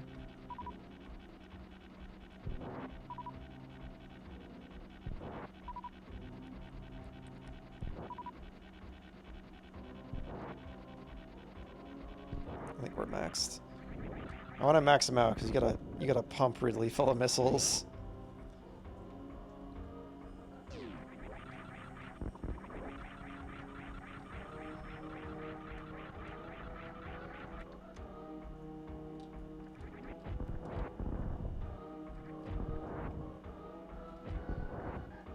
The boss doors in Metroid Dread are really cool. They're the same concept, but they're like this big creepy worm that comes out of the door, from what I remember.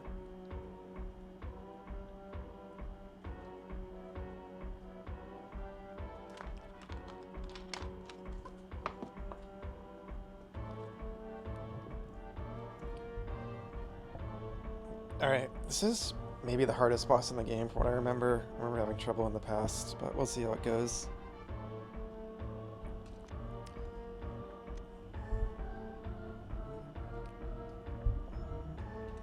Alright, here we are. The big space pirate boss. Fight him in this weird arena too. Where are ya? You killed my parents, you bastard.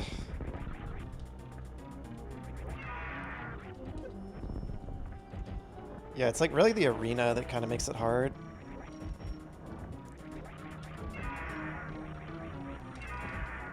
You kind of have to combine the space jump with fighting them, which is kind of interesting.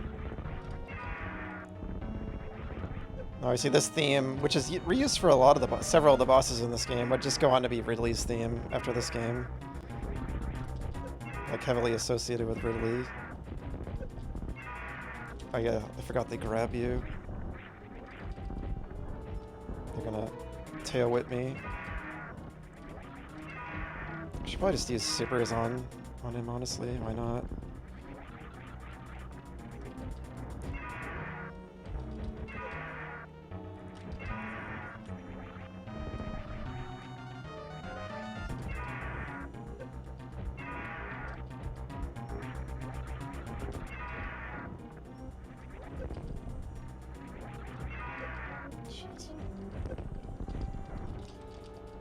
That's what the trouble with getting. I'm like missing all these shots. That sucks. Gotta be patient.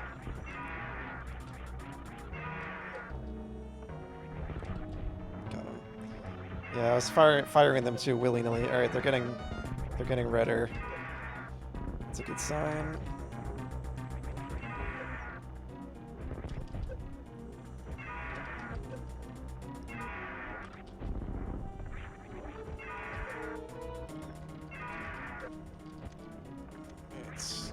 Missiles. Let's start doing that, I guess.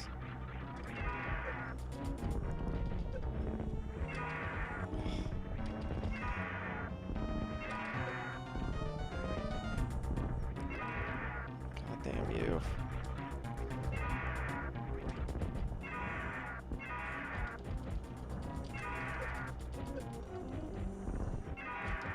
Should probably be doing this more. Yeah, if you do that, you're more likely to... Can you die? Oh, you bastard, die.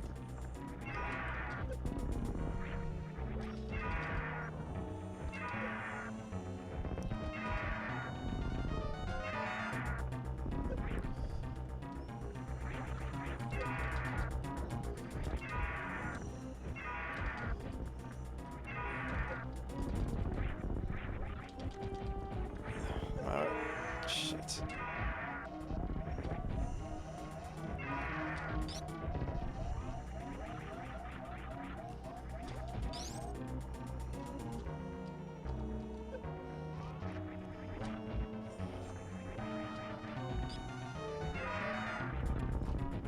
Really sucks trying to fight them with this. You can't even shoot them.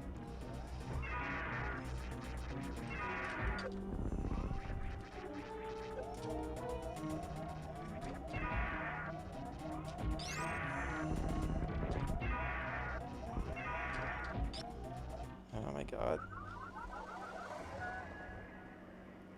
Ah, it's so rough. Alright, I'll give it one more try, and then I have to call it 'cause it's like 11:30. Yeah, it's definitely the hardest boss in the game. I mean, I think it's probably harder than the final boss, yeah. Oh god, I gotta farm all that again. No. I should come back and save after if you really need all of it too. That's what I remember, he's like super tanky. But it is Ridley, so he should be difficult.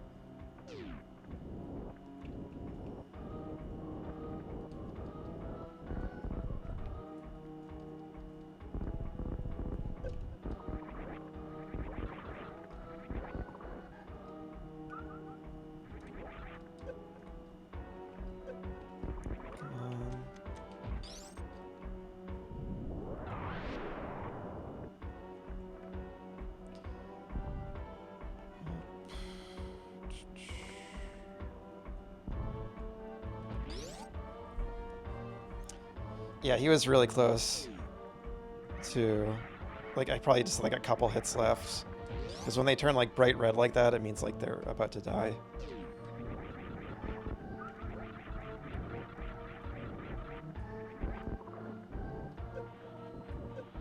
Yeah, no problem, Ender. Thanks for hanging out. It's good to see you.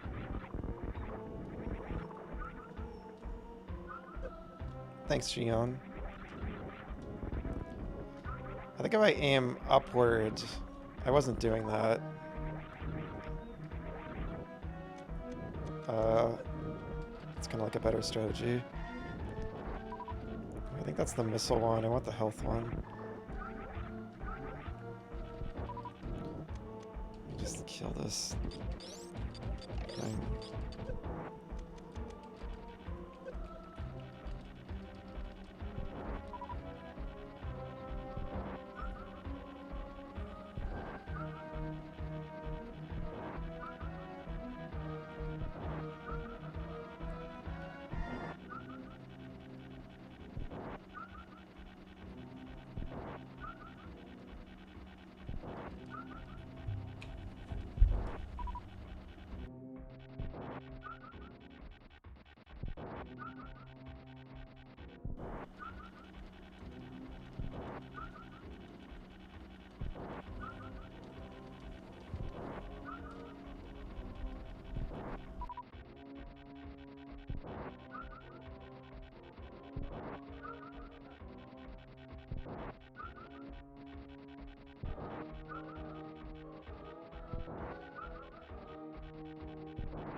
Oh boy.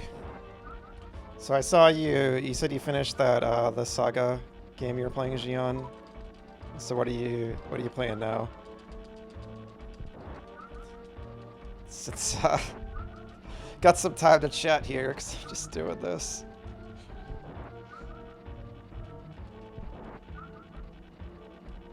Yeah, Saga Frontier 2, like you said. Another Saga game. So you're on like a kick or whatever marathon. Emerald Beyond.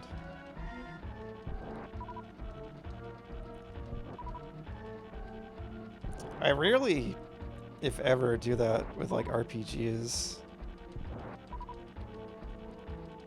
I feel like I need like a breather or something after a long game like that. Well, not just long, but like really narrative heavy games kind of drain me. I need something more like simple after.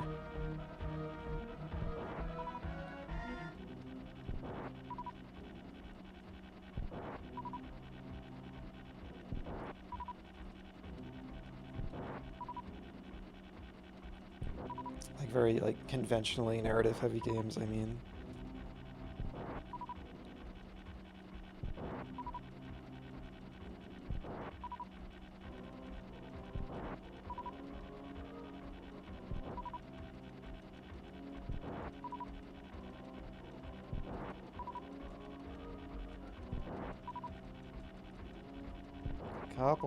Couple more. You really need to do it too. You really need all these missiles. Well, I did like waste a lot fighting Ridley, but... Alright, I want to go save. Because I'm not doing that again. Third one in a row.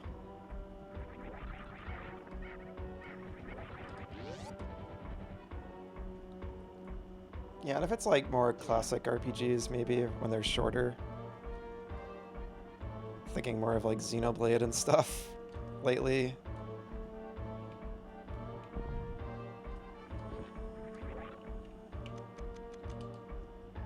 Because like Chrono Trigger is like a much shorter game for like an RPG. And even like some of the older Final Fantasies and stuff are too.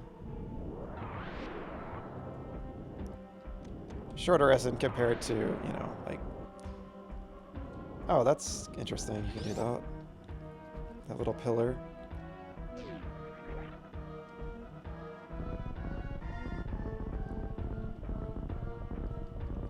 Yeah, shorter compared to, like, Xenoblade games. But, you know, a lot of what inflates those is the side quests. If you just beeline through Xenoblade 1, you know, it's like 50 hours or something, maybe. I don't know. Xenoblade 3 is actually like, the main story is like, I feel like it's kind of short. Like, it's not short, like, it's still long, but I mean, like, relatively, you know. If you just went through the main story in that game, it's pretty, like, streamlined and, yeah.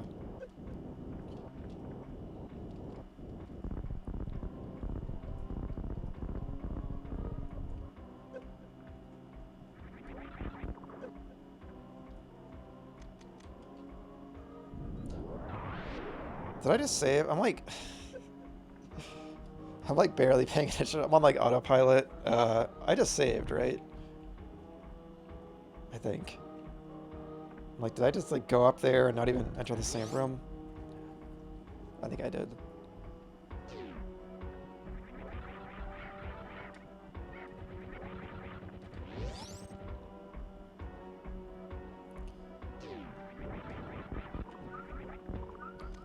Alright, a little more light farming.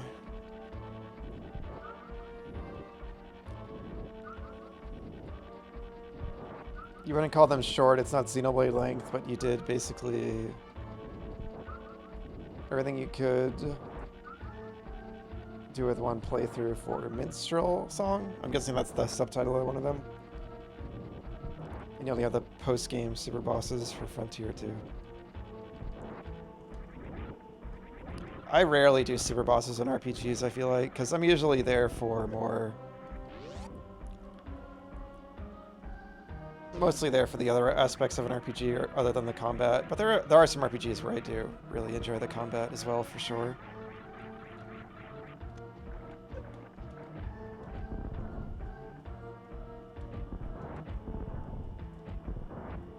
Like, for example, I never do them in Xenoblade. That's because, like, I don't exactly love the Xenoblade combat.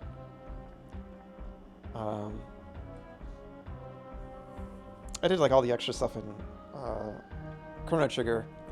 It's hard not to, because all of it is just so substantial. I consider it part of the main quest, basically. It's all just really substantial and rewarding. Alright, let's give it another go.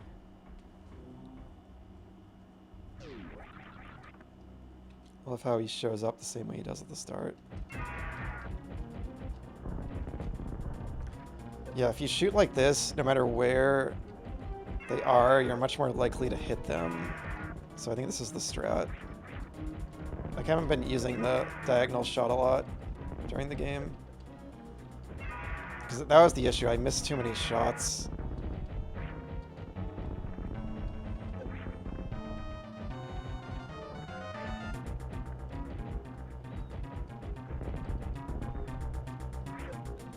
How durable is this space dragon? Like, takes so many missiles to the face.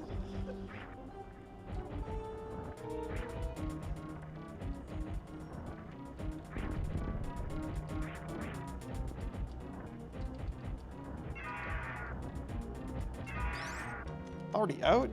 Jeez. I can't believe I'm already out. I gotta be careful with these. It's so hard when you run out.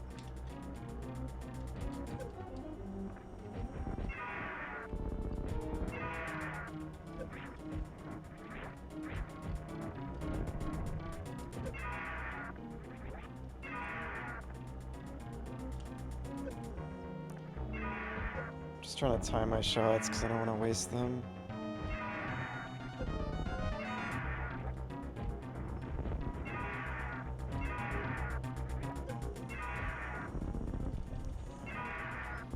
Oh yeah, I forgot. He grabs you when he's about to die. Awesome. So cool. It's like one last attempt. So that's it. Ridley is done for. Samus avenged her parents. And again, that is the last... Again, spoilers for the games after this chronologically, but... You just fight Ridley clones in, like, the other games.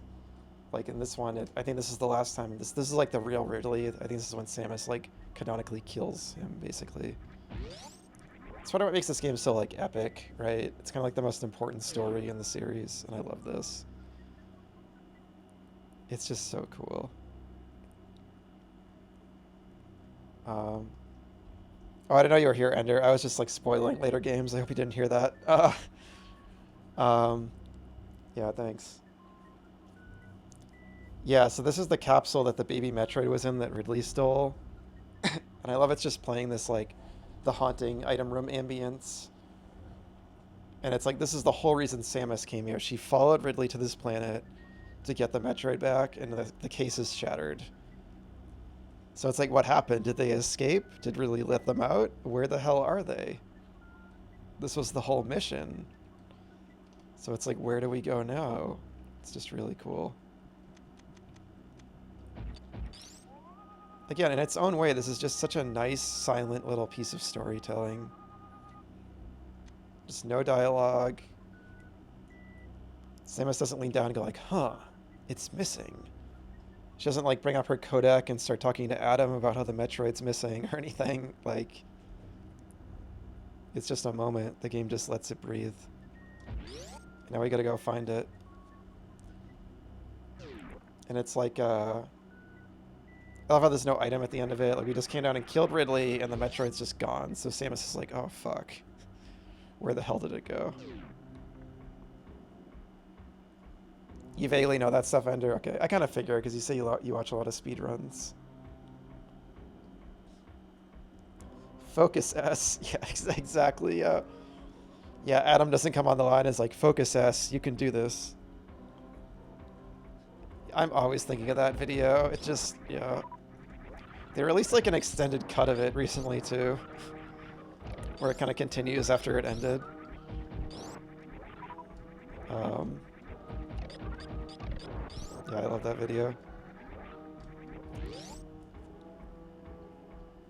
So yeah, of course, we need to go to the statue room now that we fought all big bosses, and then go down to Torian, the new Torian, to fight the true villain of the game, the Mother Brain, the mastermind behind it all. Yeah, I just love how much of a meme Focus M is now. It's just so funny.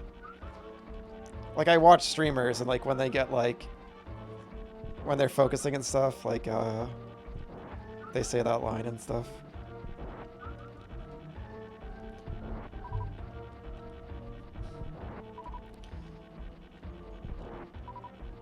Princess, Toadsworth dragged you into this too.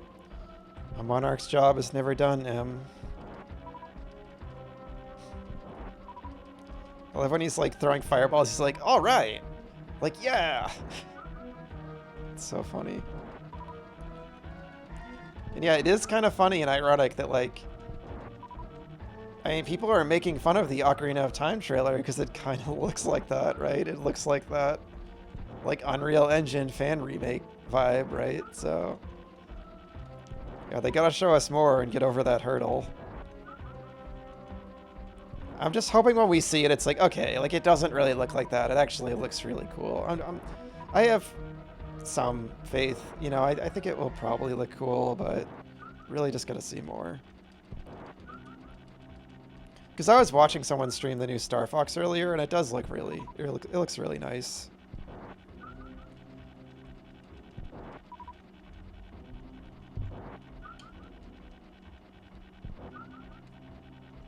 But we will see. I'm obviously a lot more sensitive about Zelda than Star Fox, so I might end up being more critical.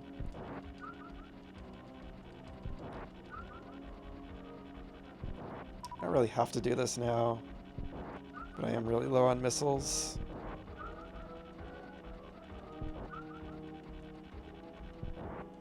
And I'll find a recharge station eventually. May as well do it though. Da da da da da da da. You've played Metroid Prime, right, Gion? I know, Ender, you said you haven't.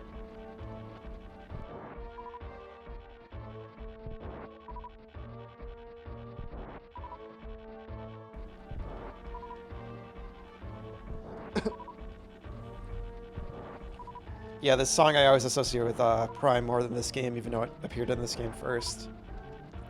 Because I played Prime first. You're not enamored with Star Fox Gion, but you can see the puppet inspiration. But you can only see the homunculus named Greg. Yeah, I like that thing you sent me with Link and Zelda.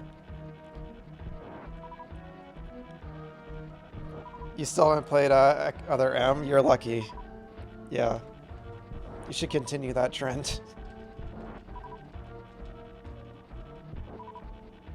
There is fun to be had in other M, to be fair. If I have to like give a fair critique of that game, my actual like thoughts on it.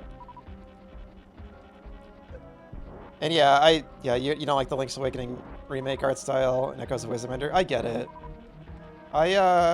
It grew on me. I would say like it's not my favorite. Like after those two games, I'm kind of done with it. I want them to do something different. If they make another 2D Zelda.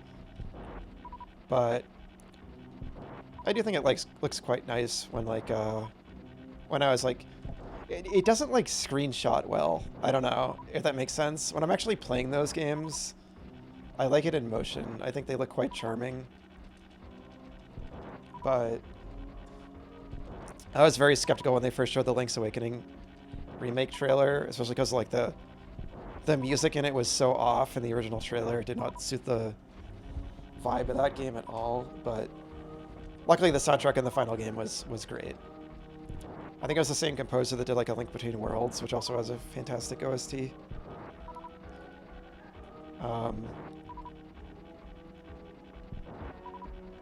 Yeah, exactly, Gion. It grew on you. The toy-like aesthetic of those games, but you don't want to return. I'm the same. I don't want that to become like the de facto art style for 2D Zelda. I kind of never want Zelda to have a de facto art style. I like how it's always changing stuff. But I'm kind of worried that that might happen with the Breath of the Wild style because it got so popular. Yeah, for your first playthrough, I'd recommend the DX version, personally. I mean, that's the one I first played. And it's, you know, it's pretty much the same as the black and white one. It just kind of added a couple things that I think are charming, and it added something important that I won't say, but it's like the main reason I'd recommend it. But, you know, it's up to you. I'll say it if you want me to, but I mean, I would be vague about it, but it changed something that I like it in the DX version better.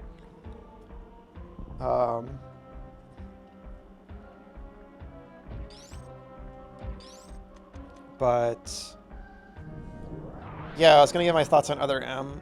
Other M I always consider one of like I have a bottom four. My four games that I rarely say I hate a game. There's maybe only one game I might say I hate. It's just such a strong word. I always find something redeeming in most games I play. And that game is Silent Hill Homecoming. I think that game is like so bad as a Silent Hill game, as a horror game. But even then, there's redeeming things in it, so I don't know if I'd even say I'd hate it. I hate it.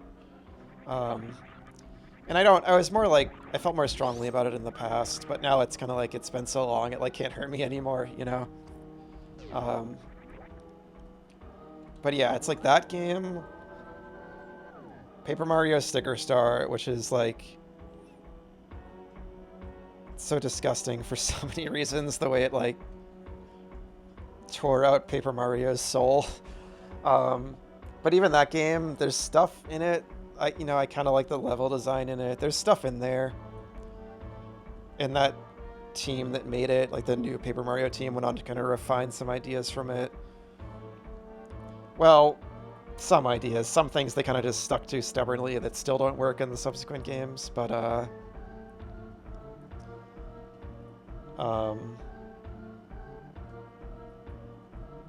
yeah, I don't know. I'm not going to go on a Paper Mario rant. I could say a lot about that series, but I love the classic original 3 games.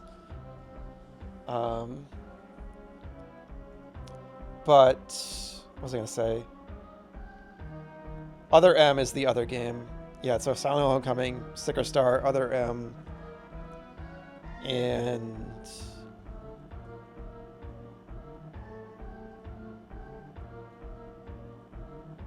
Sonic Lost World is the other one. That game makes me sick. That might be surprising to some people because I know some people do like that game, and that's totally fine. It's all subjective. But the reason all these games, the thing they kind of all share in common is that they just take like everything I love about those particular series and what makes them special to me and like stomp all over it. Like Sonic Lost World just feels so generic. Everything I talked about when I played the classic games on stream about how special the level theming and art design is, Sonic Lost World like has such a generic like level theming and art design. It just feels, the villains in it are not only boring, they're like offensive stereotypes. They're just like really bad. But yeah, Other M, of all those games, I'd probably maybe put it at the top of that heap, because the combat in it is pretty fun. It's pretty fun to play. It's extremely linear, like hyper linear. It's just corridors with like little item upgrades off the side of them, from what I remember. I only played it once years ago when it first came out, but it's still atmospheric to an extent. But the areas in it are kind of generic, and yeah, like as I'm sure you know, everyone talks about, you can look up a billion video essays about it on YouTube. The writing in it is just something else, and the way it characterizes Samus, there's so many issues with it. It just does so many silly things. There's some things about it I can like laugh at, but it just like kind of takes a lot of the special atmospheric appeal of Samus and Metroid, a special atmospheric feel of Metroid, and kind of like Samus, it just like the game is like comically like sexist. Like it's hard to, it's like, I don't know. I could say a lot about it. I don't know if I want to just like rant about it here, like, because everyone's talked about it ad nauseum, but it's like the spaceship that the game takes place on is like a baby bottle, and Samus is like upset about the baby Metroid the whole game. The game's title is Other M, and if you rearrange the letters, it spells mother. Like, there's so many things where it's like, hey, did you know Samus is a woman? Like, it's just like really poorly written. It's just really ridiculous, and like a very cartoonish, like comic, almost comical way. But the, you know, the person who wrote it and stuff didn't know that, you know, they were being legit, and that's what makes it bad. And it was Yoshio Sakamoto who wrote it. People blame Team Ninja, but they kind of just designed the game, as far as I know. And I think Sakamoto redeemed himself with Dread and Samus Returns. You know, he produced those, and they're both great games. But yeah, it's just kind of like, even beyond the writing and the story and stuff, I just think the game itself is kind of bland too. Like, it's relatively fun to play, but it doesn't have the same kind of interesting environments and stuff that other Metroid games have. The exploration is shallow. It's just, yeah, it's not great. Sonic Lost World is the game I said has offensive bosses. Yeah, there's one of them that's kind of just like very like fat shaming. Another one is like the girl boss, and she's just like obsessed with like her nails and stuff. It's ridiculous, among other things. But anyway, yeah, I gotta wrap up here. I've been streaming for 4 hours. It's like midnight. So yeah, I'll be back tomorrow to wrap this game up. It's pretty much going to be a big upgrade hunt. and then doing the finale. And the finale of this game is fantastic. It's one of like my favorite finales in any game. Very iconic. So I'm looking forward to that. So